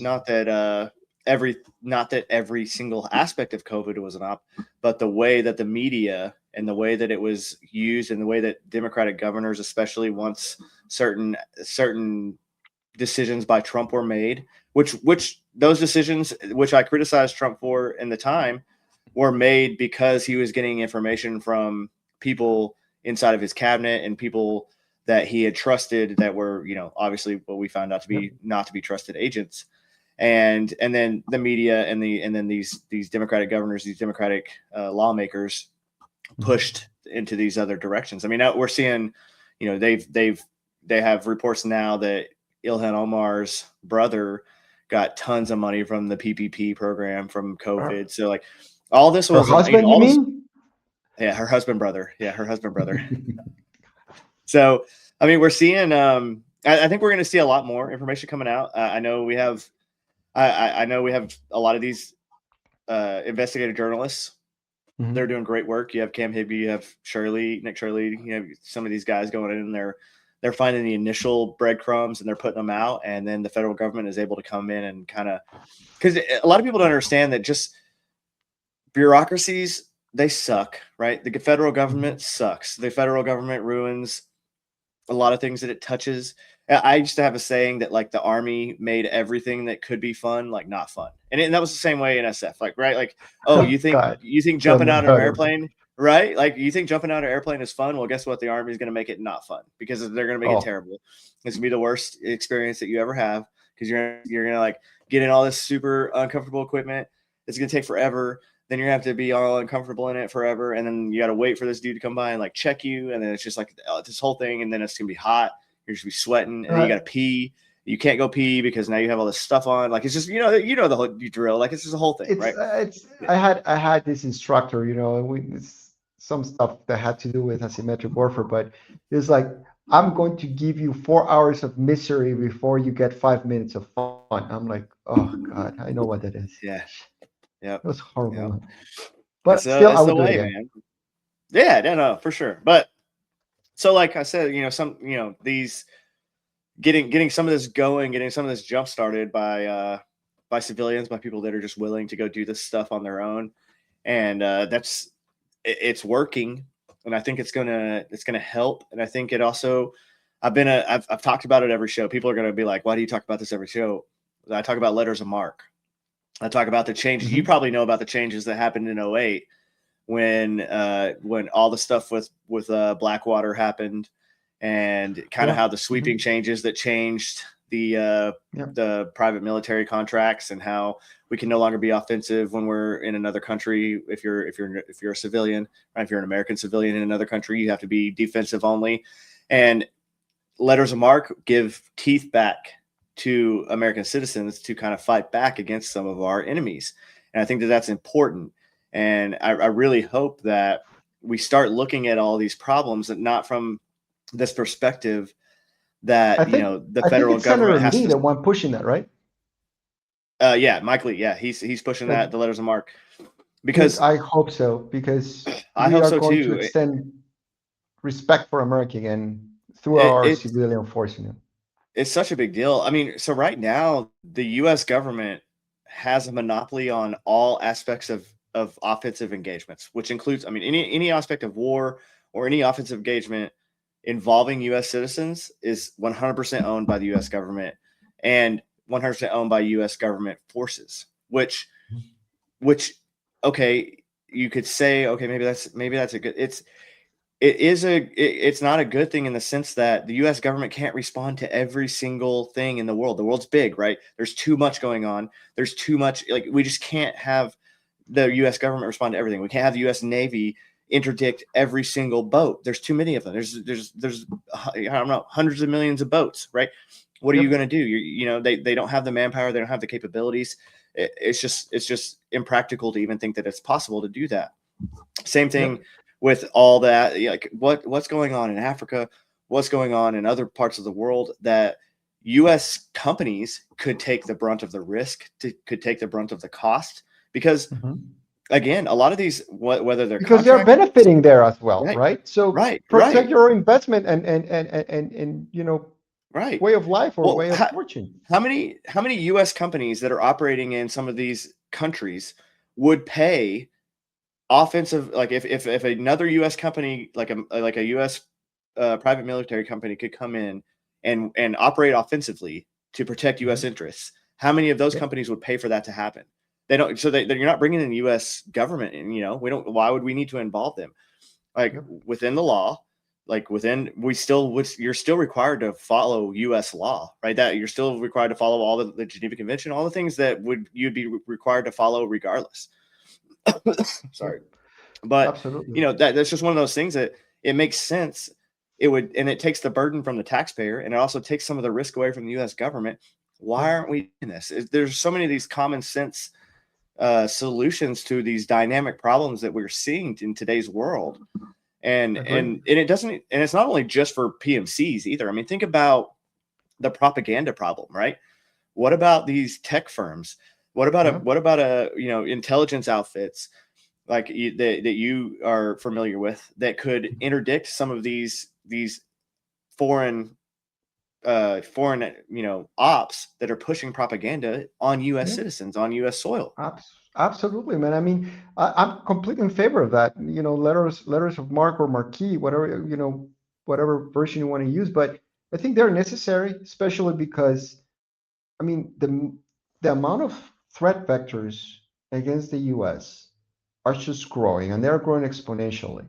And it's not because, oh, Trump is so evil that he's creating new enemies. No, we still have the same enemies. The problem is that the Democrats were in bed with them because they Yeah. needed to cause all these damage inside the U.S. so they could perpetuate themselves in power, right? So that's Yep. one of the things we have to push the fight outwards to make sure that we don't lose it and we don't have to fight it at home. But Yep. talking about the U.S. kind of do everything for everyone around the world, and if we go back to Dynamo, that's specifically the gap that exists and where we excel, right? Because I always say this: if the U.S. government would build a mechanism to rescue Americans when they find themselves stranded around the world, Right. you would have to create a bureaucracy about the size of, I would say, the homeland, about homeland security, because that would Oh, mean that you would have to have the ability to respond to any place in the world with a lot of people collecting a lot of intelligence, with a lot of assets distributed around the world to be able to help these Americans. And think about it, by if you just try to find out and research at any given moment in the US, I'm sorry, around the world, there is at least, I think, something between, there is not an official number, but something between, I think it's like 7 and 12 million Americans around the world at any given moment. yeah. I mean, Just, this is either on yeah, vacation, work, yeah. or whatever, I mean, think about A responding to massive all that footprint. amount of people. It's Yeah, massive. yeah, But that's why massive footprint. Dynamo exists, right? And Yeah, again, we don't take from the taxpayers. It's Americans helping Americans, and yep, and again, it's because, I mean, like you said, we are the most philanthropic nation in the world. The U.S. alone gives more by their citizens than, I think it's something like 75% of all the governments put together, or something like that. yep, That's how much. That's the big heart of the Americans, right? They yep. donate to American organizations, to foreign organizations, to all these different things. And again, Dynamo gets to do this because it's Americans helping Americans. But again, we at the same time help the US government, not having to take away from actual fights that we need to engage in. I'm not necessarily talking about kinetic wars, but diplomatic things, intelligence things that suddenly would have to divert a lot of assets to help a set of Americans, when you have other guys like us willing to do it and not take away from our taxpayers. Right. No, it's a perfect segue because we got into the weeds of all the ideological stuff, but Yep. so yeah, let's talk about let's hear some stories about some of the human trafficking, like Yep. tell some of the our viewers some of the stuff you've seen, some of the you're saving Americans, right? But like, what are some of the other things you've seen? Some of the other things that you're interdicting, and some of those Mhm. cool aspects. Yep. Absolutely. So let me go back to when I was the intel chief in Guatemala. We were running a counter narcotics operation in a beautiful small little town here in Guatemala called Antigua. It's a colonial city.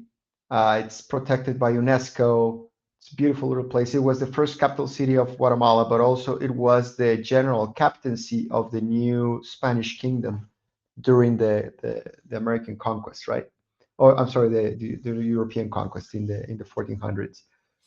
Um, so it's small little town, beautiful, very good restaurants, incredible bars and clubs.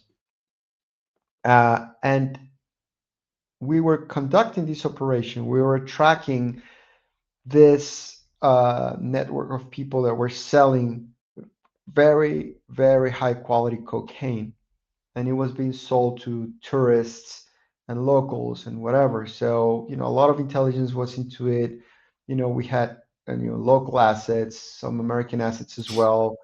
It was a very, very cool operation. And we ended up coming across a child prostitution ring. Mm, And unfortunately, it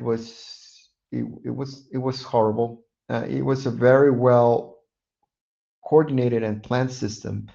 Like, they had this ugly place, or better said, this place that looked like a hole in the wall, nasty entrance, but inside it was like a luxury small hotel.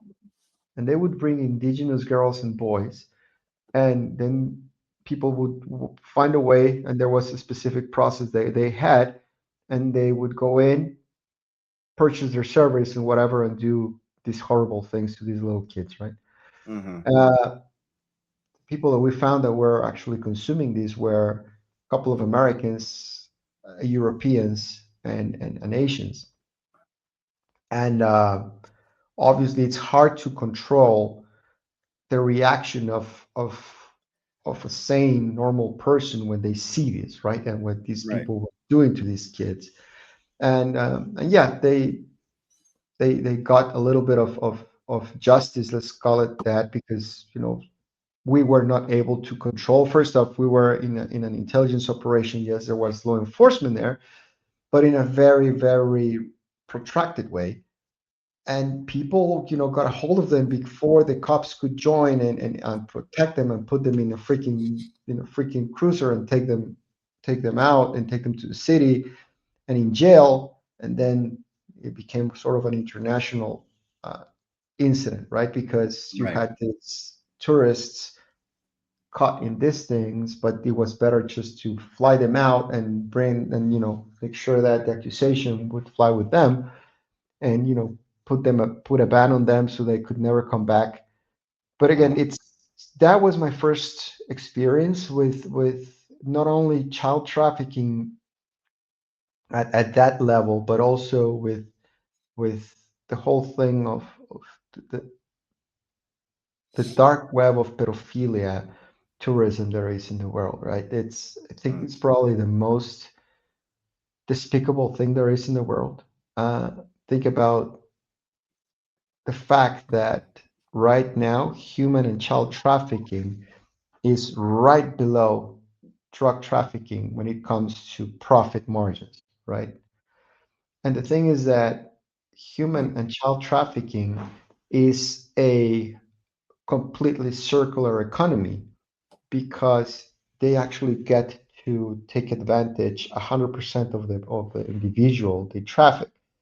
They start with prostitution and all these different things, and after time, when the individual is no longer usable from the sexual perspective or too damaged or whatever, they also harvest their organs and their skin and everything. So they use 100% of the person from life to death. That's why it's It's so insane. profitable, and it's sick. And the thing is that it's something that is pervasive and it's hiding out in the open. The worst Right. part of it all, and I'm not referring only to the US, but the US is obviously included, but it happens in every country in the world, Right. that everything starts with family members, close community leadership, and even authorities. Uh, So there is this alliance, not alliance, but it's this network, impromptu network sometimes of people willing to sell their own, and someone that connects them to all this bigger network that obviously needs some sort of government backup to be able to function. And I'm not saying that the government or governments are behind this, just saying right. that there are bureaucrats and police people and Right. firefighters and social workers that are involved in human and child Yep. trafficking. And again, I think it's probably one of the things that is the most damaging to our culture and society, Uh-huh. because it also affects the way we absorb it, because we are in a way not being able to protect the most innocent in our community. And I think that's why we have to be more aggressive about it, not only from the non-for-profits and organizations that do the work, but also the government, on the government side. I think we Yep. definitely have to be more aggressive about it. And to me, and this is something that my family on my dad's side, it's very close to the church and the curia and the hierarchy in a specific Catholic order. And there's this great guy. His name is Ugo Santucci. He's like a very very senior priest in the Don Bosco's order, Salesian order is the name. And he always told me, listen, because I honestly went to confession with him when we saw all this that happened, because it really charged me a lot. It was heavy. It was something that I didn't want to keep in my soul and my spirit. So I just needed to bring it out, because everything that I felt when I saw what was being done. And he told me something that stuck to me, and that's one of the reasons why I'm so militaristic about bringing real harsh, merciless justice to these monsters. And it's like, think about it. A person that dares to rape a child is not only raping the child and damaging his psychology and his innocence, he is executing and murdering his or her soul. Yep. Because that child is never going to have that Yep. innocence, that pureness ever again. Plus, the entire thing of demonic possession that happens every time a rape occurs, right? Mhm. And let's not get into the spiritual part there yet, but that's why I think that anyone that has to do with raping a child or damaging a child, there should not be any sort of mercy. There should be, what's the name of this thing they use? Summary judgment. Just rather Yep. quickly execute them. That's Get it. out. Period. And put Wood chipper. burn the body, put it in the ground. You don't even want to use those parts for harvesting organs or whatever. Just burn them, Mm. because that's the only way people are Demons, going man. to learn. Exactly, man. Exactly. And there is something that I always say, the only way this is going to curve down, because evil is not going to stop. It's not going to disappear. You're not going to be able to stop pedophilia around the world, but you No. can curve it down a lot, in Mhm. a lot really, the moment you start executing these monsters. And Mhm. again, dude, and I don't want to get into it, but the whole Epstein thing, I think the DOJ still owes the American people a lot, Yeah. about that. How come they just arrested a guy for trespassing the Epstein Island, but none of the pedos that went in there are still in jail? Come on, man. I mean, Yeah. that's insulting to us. I mean, part of me. So part of that was, I believe, was used as an op against Trump. In a sense that there's not a lot of prosecutable evidence in the files, at least not the files that have been released so far. I mean, from what I've went through and from what a lot of people have went through and looked, maybe they're holding back some, that they're building cases. I hope that's what's happening. I hope they're building cases on some of these people, that they have enough information that they can they action some of these people and actually get charges filed and arrest some of these people. It has to happen, because it's such It has a to. it's one of those things too. If you don't enforce, like, this was such a big thing, if you don't enforce the law against some of these elite people, then you're going to lose the faith of everybody else in your ability to No, enforce the law. and And and then again, it's not only this government. This has right. been in the books. This has been I mean, the DOJ has been investigating this for almost what, a decade and a half. So it's not Yep. only the responsibility of Trump. You're talking Right. about, No, I mean, this all started Trump, in Biden, '08. The Trump again, initial, and yeah, then yeah. The initial arrest of Epstein was '08. So, who was that? That Obama, was. so Obama didn't do anything. And then Mhm. the arrest in 19 under Trump was at the end. So COVID's happening, and that's the end of Trump, his term right Mhm. there. And he, the election's coming up, which he ends up losing. So then we have Biden for 4 years. Did he Nothing happens though? with it. Did he lose the Yeah. elections though? Right. Yeah. But so then we have Biden for 4 years. Nothing happens. And then that's what frustrates me with all this now, is they're like, all these people, they're like, he's going to, release the files, blah, blah, blah. And I'm like, they did release them. I think they were a little.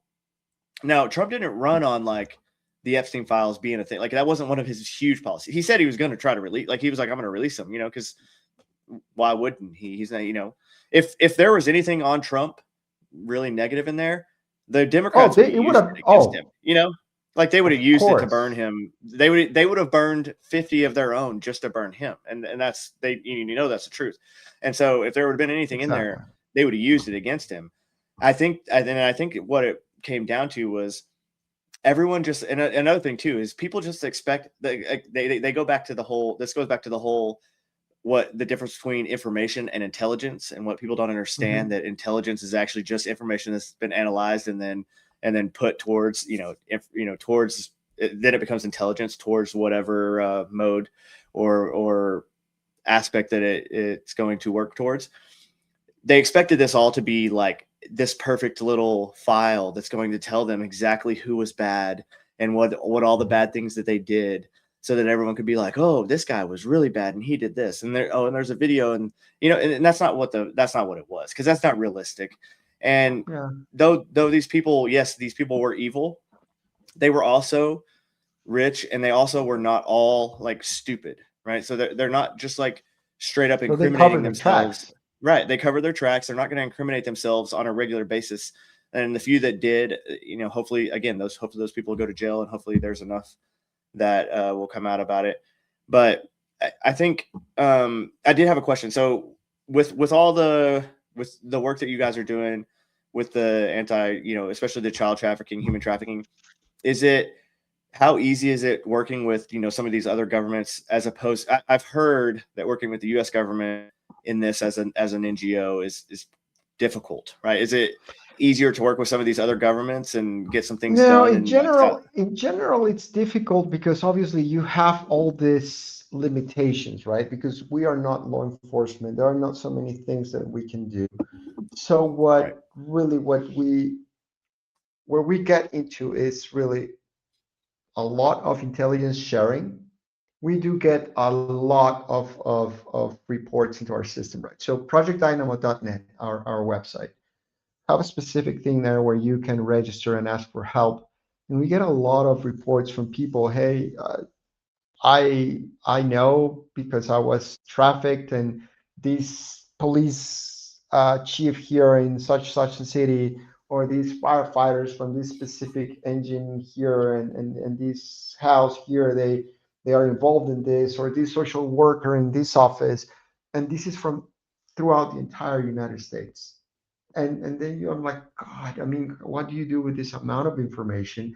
Obviously, we right, don't have the capabilities to check into that, nor the authorities to actually investigate into it. So the only thing we can do is share information with law enforcement. But then when there is right, something that really we can help with, really where we get involved in is obviously in trying to participate with them, but kind of helping with, let's call it the downstream effect of this whole thing, right? But upstream is when you go in, law enforcement goes in, arrests people, rescue kids, and the downstream is when the kid goes into treatment and safe houses and everything. That's where we try to get involved, or the coordination okay, in between report, law enforcement, and rescue, right? I'll give you right, one case that I think was, you know, I feel so happy about it, and it was incredible. And I'm pretty sure not many people have been able to achieve these, at least not on the non-for-profit side. But right. last year we get a report actually from a Green Beret, a retired Green Beret, that reached out directly to Mike Heisman, who is actually, I think he's watching us. You said show some more Yeah, biceps. There you go, I saw brother. him comment earlier. I love Mike. But He was awesome. oh, he's awesome, man. He's awesome. Mike is honestly, he's like the soul of Project Dynamo. I mean, he really understands the entire intricacies of planning, of processing all these things. He plans to the last cent, to the last minute, to the first second.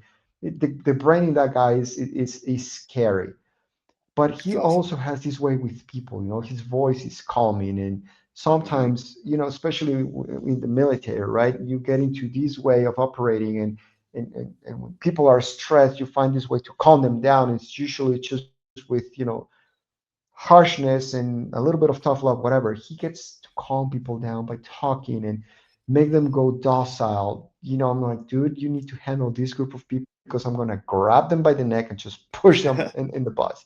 You handle Yep. them Yep. anyway. But going back to where I was, so we get this report.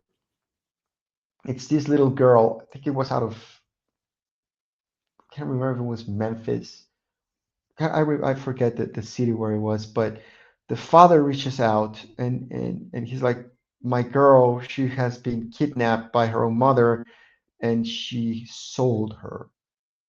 I found out that her own mother, and the story is that in fact this woman sold her own daughter to pay her boyfriend's cocaine debt with a Mexican cartel. So the girl was brought to Mexico, and obviously this was happening in parallel, right? The father, thank God, found out rather quickly when this was happening, and the girl was on the move already towards Mexico. We started moving everything we could, all the different, you know, people that we could reach out to, and our former advisory board member Ron Johnson, brings him up again. He's recently arrived in Mexico as an ambassador. I reached out to him. It's like, dude, I'm putting my people right now. Let me just, who do we talk to? Blah blah blah. We start coordinating. We fly in, and dude, just by the mercy of God, and I'm so thankful for this, we just found her just in time before she got into what they call the pipeline. Had she gotten into the pipeline, it would have been impossible to find her. So just Right. we were able to find her. The equivalent of Ebola was put out in Mexico, and the authorities stopped this vehicle. The girl was in there. They left the vehicle. The perps managed to escape. The girl was brought into a safe house in Mexico, treated, and thank God nothing had happened to her other than the traumatic experience, obviously, but nothing on the Right. heinous things that we could think of, which is usually the uh, me personally is what I'm always scared of when we get into these type of cases, that I'm going to have to handle a traumatized Hmm. kid, because I have kids of my own, and I Hmm. would kill for them. No, no, no. Yes. I will I will fix my situation with God later, but I would Oh kill for yeah. them, I and got two daughters. I feel you, bro. yeah, I feel you. I would kill for any child. That's the truth. I remember Hmm. I read a book a long time ago. I can't remember the name of the author, but he was a former FBI director. I think he had an Italian last name, but the book is called My FBI. I think it's that book, and there is a quote there somewhere that he was investigating a child trafficking or child abduction, and some cop or something told him that we have to protect children because all children are ours. That's something that I try to bring into Hmm. Dynamo, right? Every children is our children. They are our Right. children, all of them. We just have, regardless of citizenship, of country of origin, of color, whatever age, a child is a child, and we have to protect them with everything that we have. Yes. So, thank God. So we took control of the child, of the little girl. She was safe, sound, obviously traumatized, and we flew her to the U.S., put her in her dad's arms. We have a beautiful picture of them. It's actually somewhere on our website there, That's getting awesome. together and everything. But think about it. It's just, and it talks specifically to how dangerous child trafficking is in our society, where if a mother is willing to do that, think about any other person close to the family that could be involved or compromised to be a child trafficker as well. Because it also happens that, they kidnap children on demand, and what they do is they find someone they can co-opt or coerce to get the children or get the child somewhere where they can take control of him or her, right? Yeah. So we have to be very careful. And I think that's something that it's very important. And we also, we work on that as well, training communities, or Right. how to get parents in schools to understand that we have to be more mindful and more deliberate about protecting children, because there are demons amongst us that are willing to do very bad things to them. Right. We, as parents, we have to be, way more um, paranoid in a way Yeah. of who gets close to our children. If we're going to send them to a house, make sure that the parents at that house know that we are present, that the father in that house is willing to come in guns blazing and protect their kids. So no Right. shenanigans are going to go around them. But also same thing with schools and teachers. Make sure that all those people know that you as a father, you are as a mother, are willing to burn the world for your children. That's one of the main Yep. ways to protect them. Just let people know that your children have parents willing to do anything for them. And I think that's Yep. the first barrier. That's the first defense against all these bad people. But then also be more, we have to be more demanding with our local and state governments when it comes to handling all these people and all these, supposedly they have to be called maps, minor attracted people, pedos. Oh, uh, Let's make it public. They have to leave aside the whole thing of shaming them. We just have to be. I mean, we have the right to know where they're at and make sure they are away from schools, away from parks, away from anywhere where children can be, gathering or having fun. We have to protect them. The only way to protect them is to get rid of these monsters or put them aside, put them away. I don't know. I don't care. So it's not my obligation to take care of them, but it's the government's. And right. at the end, both us civilians, the government, our main responsibility are our innocent, because first off, they came into the world not because they wanted, we brought them in. So now we Hmm. have not only a parental obligation to protect them, but the government as well, because they are our future.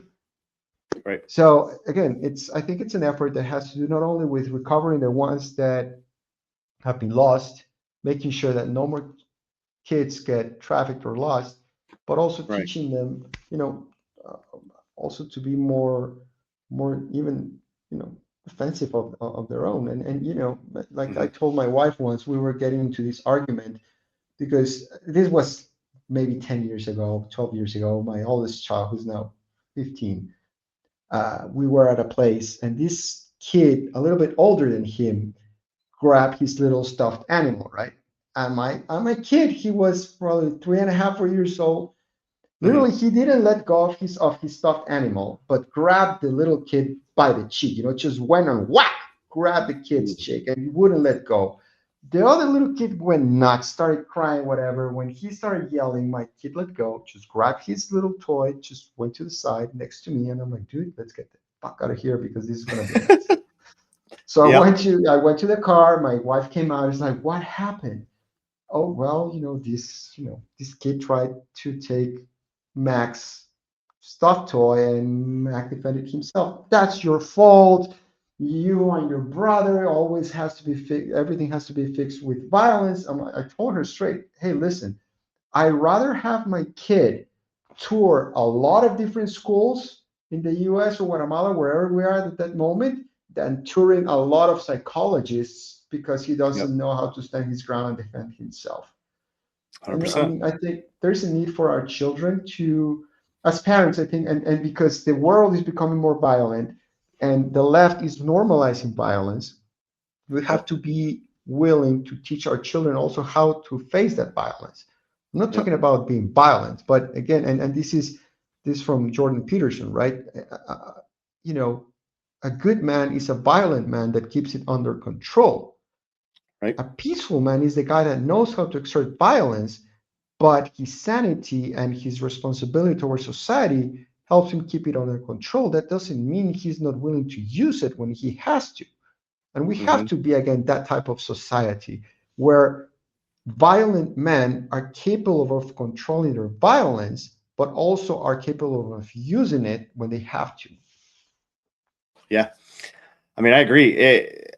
I'm teaching my kids the same thing. Like you guys are never going to be a victim, right? That's what Exactly. I'm raising you to never be a victim. And if you are a victim, then you need to remedy that issue immediately, right? So that you Yeah. are not so that you can't be a victim. Because if you allow yourself to be a victim in any situation, I mean, there's a reason. Like sometimes my wife will be like, "What are you doing?" Like we walk into a place and I'm like looking at I'm checking all the exits. I'm checking, it's just it's second nature now. but I'm not walking into a situation where I'm going to be put in a position that I don't control the outcome of whatever is going to happen there. And I want my children to feel the same way about, life in general, just because you never know what's going to happen anymore. I mean, think about in Israel on October 7th, right? How 1,200 people that day, they woke up and they had no idea that the worst things imaginable were about to happen to them. And a lot of them were not prepared. And I just look at the world and I'm like, nope, that's not going to be me, man. Like, it's not going to be me. It's not going to be my children. I would much rather have the conversation with my child that, hey, maybe you went a little too hard right there. And we need to work on knowing when to use certain amounts of force on certain, in certain situations. I'd rather have that conversation than have like the other kind of conversation where, or not be able to have the conversation at all because they weren't able to keep themselves from coming to harm. And I like the other point. I like the other point you made too. I've had some people on here, like when I call out, some of these bad people for things, and they're like, so is this a call to violence? And I'm like, no, like, dude, you don't understand how like me or how the people that are kind of like me work. Like, we're not going to call for violence, right? If it ever comes to that point, you will know that it came to that point, because we were finally pushed to the point where now everyone will see what you just pushed us to, right? And so that's the only way to say that. Like, do I ever want it to get to that point? Absolutely not, dude. Like, I enjoy dropping my kids off at school and then grabbing a Starbucks occasionally, and like, just I enjoy the easy life where we don't have to deal with any of this nonsense. But at the same time, like, when push comes to shove and we have to go get back into the, wade through the mud and the muck and the blood, like, bro, I mean, Hey, it we know what it it is. tastes and smells like, so we can do that again. Yeah. But Yeah. I So, always say that. I mean, these people, again, it sounds redundant, but we have to say it. The leftists, the socialists, the communists, hiding under the liberal umbrella, they are pushing us to that because they have normalized their violence. They have normalized their incendiary rhetoric in a way that they are the only ones that get to do it because they are morally right to be able to exert it, right? Anyone else? No, only them. Give you an exactly. there is an example here in Guatemala. This dude who actually, it was a university student group that took over an entire university, small campus, one of the satellite campuses of the national university here. They were living inside. The fucker had Molotovs inside the building, and then he got recorded outside Guatemalan Congress, and he literally grabbed a cell phone and hit a congressman on the head with a cell phone. And now there is, and he, and they brought charges against him and all this stuff. But you should see the amount of human rights activists and NGOs that come out and protect him, somehow actually excusing him for doing that and his lack of control and his criminal intent, because that's what it is, it's criminal intent. But because he's a leftist activist, he gets to do it and get a pass. It's the same thing in the United States, all this violent rhetoric. Imagine someone from the conservative side saying something like Jimmy Kimmel said to the first lady, that she looked like a soon-to-be widow or whatever. They would be burning him alive. They would have already doxed him, canceled him, all sorts of things. But when it comes to their own activists and their own hotheads, no one says anything, and everything gets buried. And something is more important at that time, right? But then someone in the conservative side. Or if a GOP candidate was running with the Nazi death camp, SS tattoo on his chest, and was a pretty was a Nazi, or a that would be conservative congressman or senator in bed with an escort, right? Or with a Chinese spy. Oh yeah, all the things, man. It's all of it's okay for one side to do, but it's like, all of a sudden, anyone on it's just such a double standard. And that's, it's just part of the battle again Mhm. against the left. They're going to do the same things. And that's another reason why people need to go learn history, and Mhm. they need to go read some of the, again, you don't have to go deep dive. You don't have to go into learn every little aspect of it, but go read Just a make few sure you books don't about read it. Wikipedia. No, Wikipedia is garbage. Well, it's a Chinese Read, propaganda machine. yeah, yeah, it's all garbage, and it can be changed. People don't even realize that, like, someone could have changed that 5 minutes before you went and read it, and then you could go back 15 minutes later, and it could be something different. Could have been written in there by a different moderator. Like, it's insane. People don't even know. Yeah. Yeah, Wikipedia is. That's why when people link Wikipedia, sometimes I'm like, did you really Nope. just link something that can be changed by anyone that has access to change it at any time? But yeah, Oh, it's just one dude. of those. I don't know. It's kind of like it's kind of like how when Hitler was going against the communists, right? The Soviet communists, and he's preaching against them after he's already, after he teamed up with the Social Democrats to win in Germany, but then he went against the Social Democrats and Mhm. kind of that side. But then he's preaching against the communists while at the same time pushing communist policies. He's just calling Yep. them National Socialism, right? It's the same thing. They do this. They do it. The Democrats do this in America. I'm sure they do it all over South America, and you've seen it all Oh, over there too. yep. They play with the words, they play with the phrases, and because they have this, higher moral standing, because they are some woke leftist or whatever, they feel Mhm. like they get a pass on it, and we have to, not only do we have to directly call it out, but we need more big names that are going to actually, like, push back against this. And Yeah. that's really the hard part too. And I think I'm going to I'm going to bring something rather, obviously still one of those things that, I mean, it's still, I think it's going to hurt America for a long time when they assassinated Charlie Kirk, right? I mean, one of the reasons they had to go to that level of of violence against him was because they had nothing on him. There Yep. was nothing they could use against him to shut him up. Nope. And that was the only way they could silence him, by taking him out, and again, I think that's the extreme. But we as conservatives, as Americans that love the American way of life, we have to face the music and accept that our enemies are inside our own country, and we just have to be willing to respond with the same level of violence they are coming at us. I'm not talking about illegal violence, just talking about, we have to be ready to defend ourselves Yep. within what the law allows us to, because they are not going to be measured when it comes to try to silence us. And God Right. forbid, I mean, had the Democrats won, I mean, there would be probably I mean, for sure we wouldn't be having this conversation.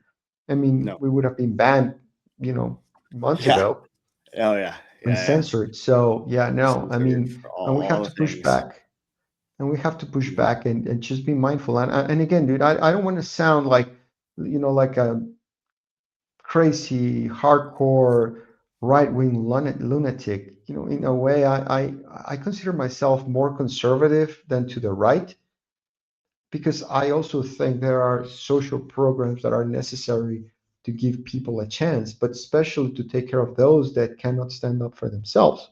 Let's say, Yep. I think there should, a lot of the money that we waste sending abroad, I think it should be used inside the US to build really good orphanages with, running a combination with church and government and and community, in a way almost like the kibbutzes in Israel, but Right. for the American kid, right?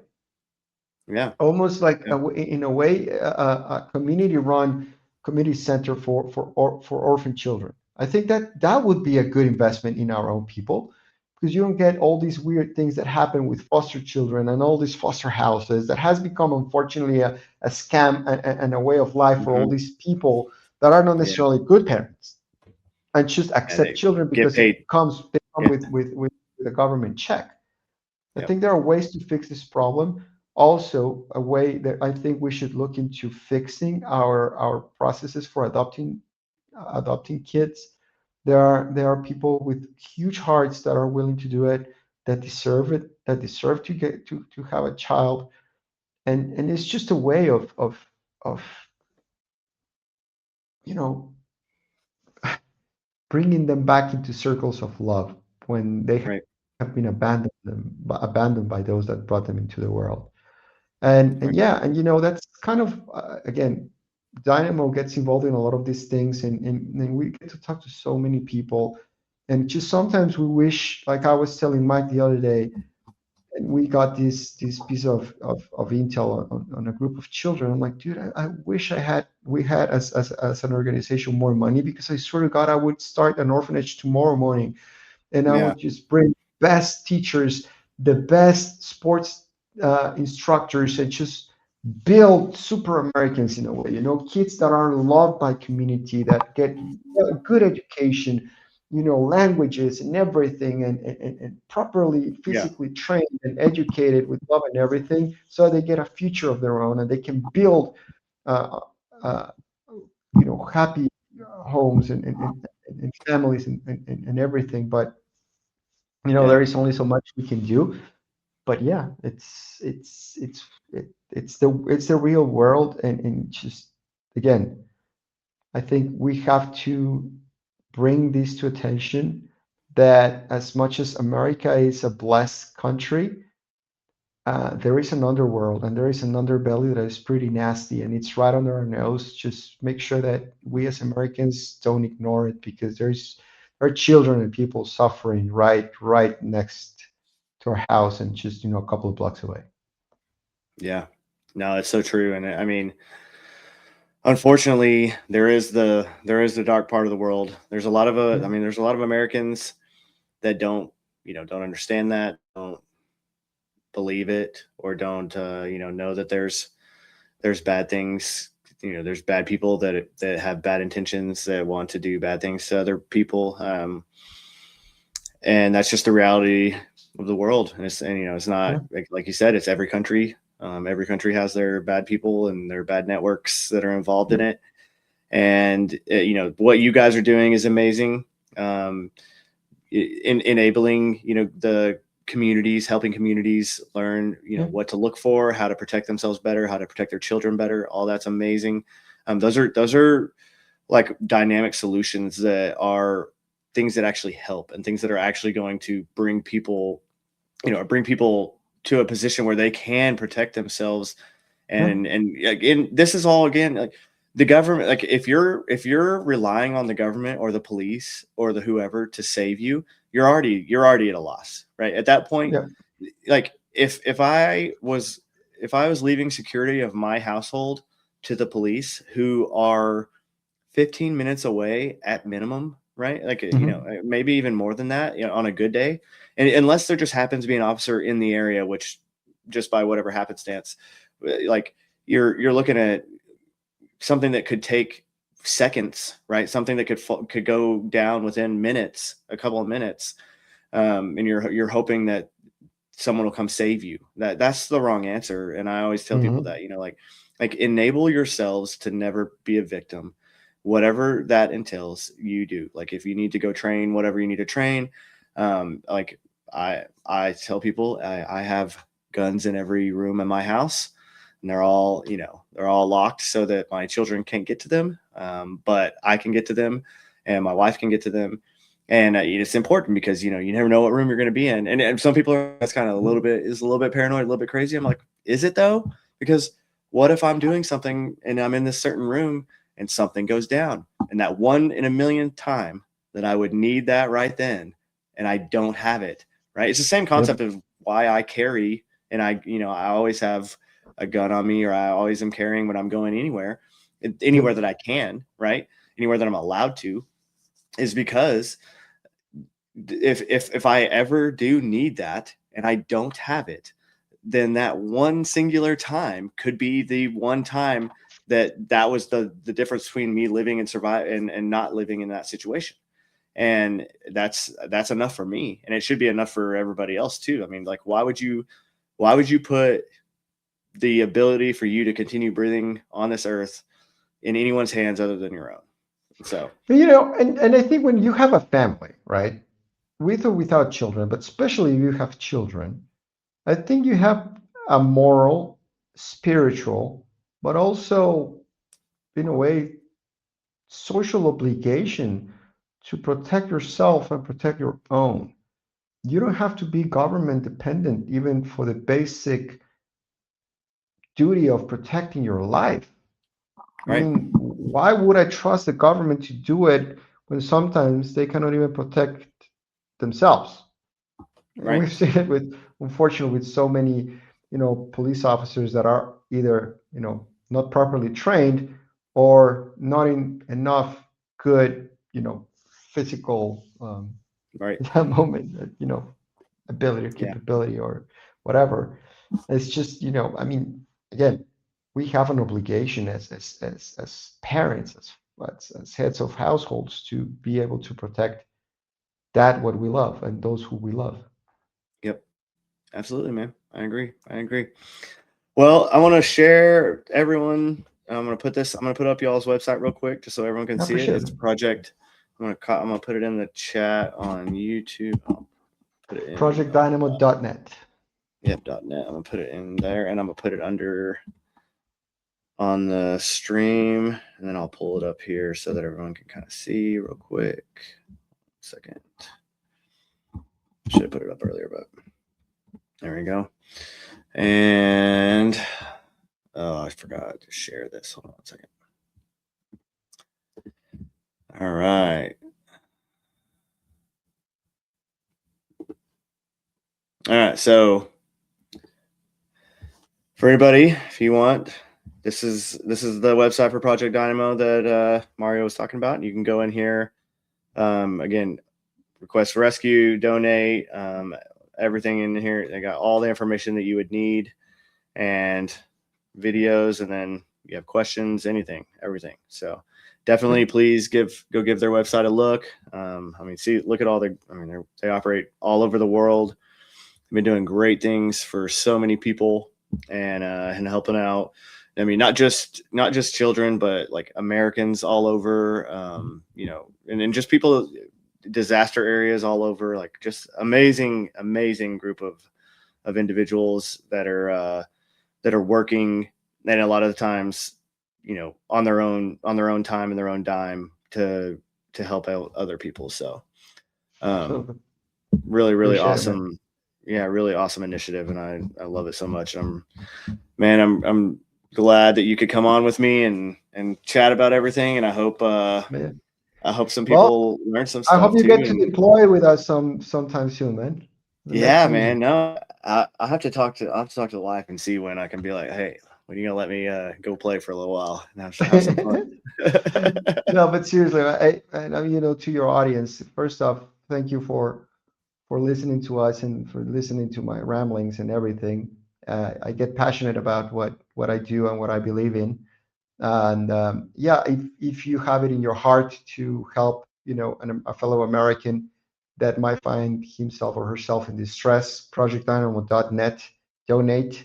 We're a fully registered 501c3. And we also can, if you find, also, the opportunity to donate your time, or even do a corporate donation, we also can extend tax deduction documentation and everything. Again, it's just something that we do and try to be thankful to all the people that partner with us and donate. So projectdynamo.net, we're 100% donor funded. Every single cent goes directly to the next mission, and yeah, just Americans helping Americans. So awesome, man. Yeah, and thank you so much again, and tell Mike I said what's up, and He's probably hopefully listening, so yeah, Mike. Hopefully he is, and but hopefully I'll get to do something cool with y'all at some point. Stretch the legs a little bit, get out from behind the oh computer yeah, screen, maybe do something fun. But and we'll yeah, take you again, to man. Jamaica we'll take it to Jamaica and rock a couple miles over there. Yeah, dude. Hey, that sounds great. That sounds great. Honestly, just go stretch the legs a little bit, get some fresh air in a different country. Yeah, Never hurt anybody. So, absolutely, for sure. all right. Yeah, man. Well, thank you again so much for coming on. Thank you for the stories and thank you for everything that you're doing. It Sure. really is amazing work. And, you and all of the ladies and gentlemen over at Project Dynamo, thank you all guys so much. Thanks, man. Appreciate it, and thank you Yeah, man. for listening. All right. And everybody else, thank you all so much for tuning in. Again, if you haven't, please like and subscribe and share and all the things. And then last thing, go by. I shared his link to his page, Project Dynamo, as well. I'll put him again. I'll put him at the bottom of this stream as well. I'll put the ats for everyone so that you can find Project Dynamo and you can find all the stuff on them. But please go give them a look and a follow and just kind of, help the initiative of what they're doing and help, if at the very least, help highlight, all the great work that they're doing. So thanks everybody for tuning in to Regular Republic, and Mario, thanks. Till next time, man. Thanks, man. Appreciate it, brother. Yeah, man. See you soon.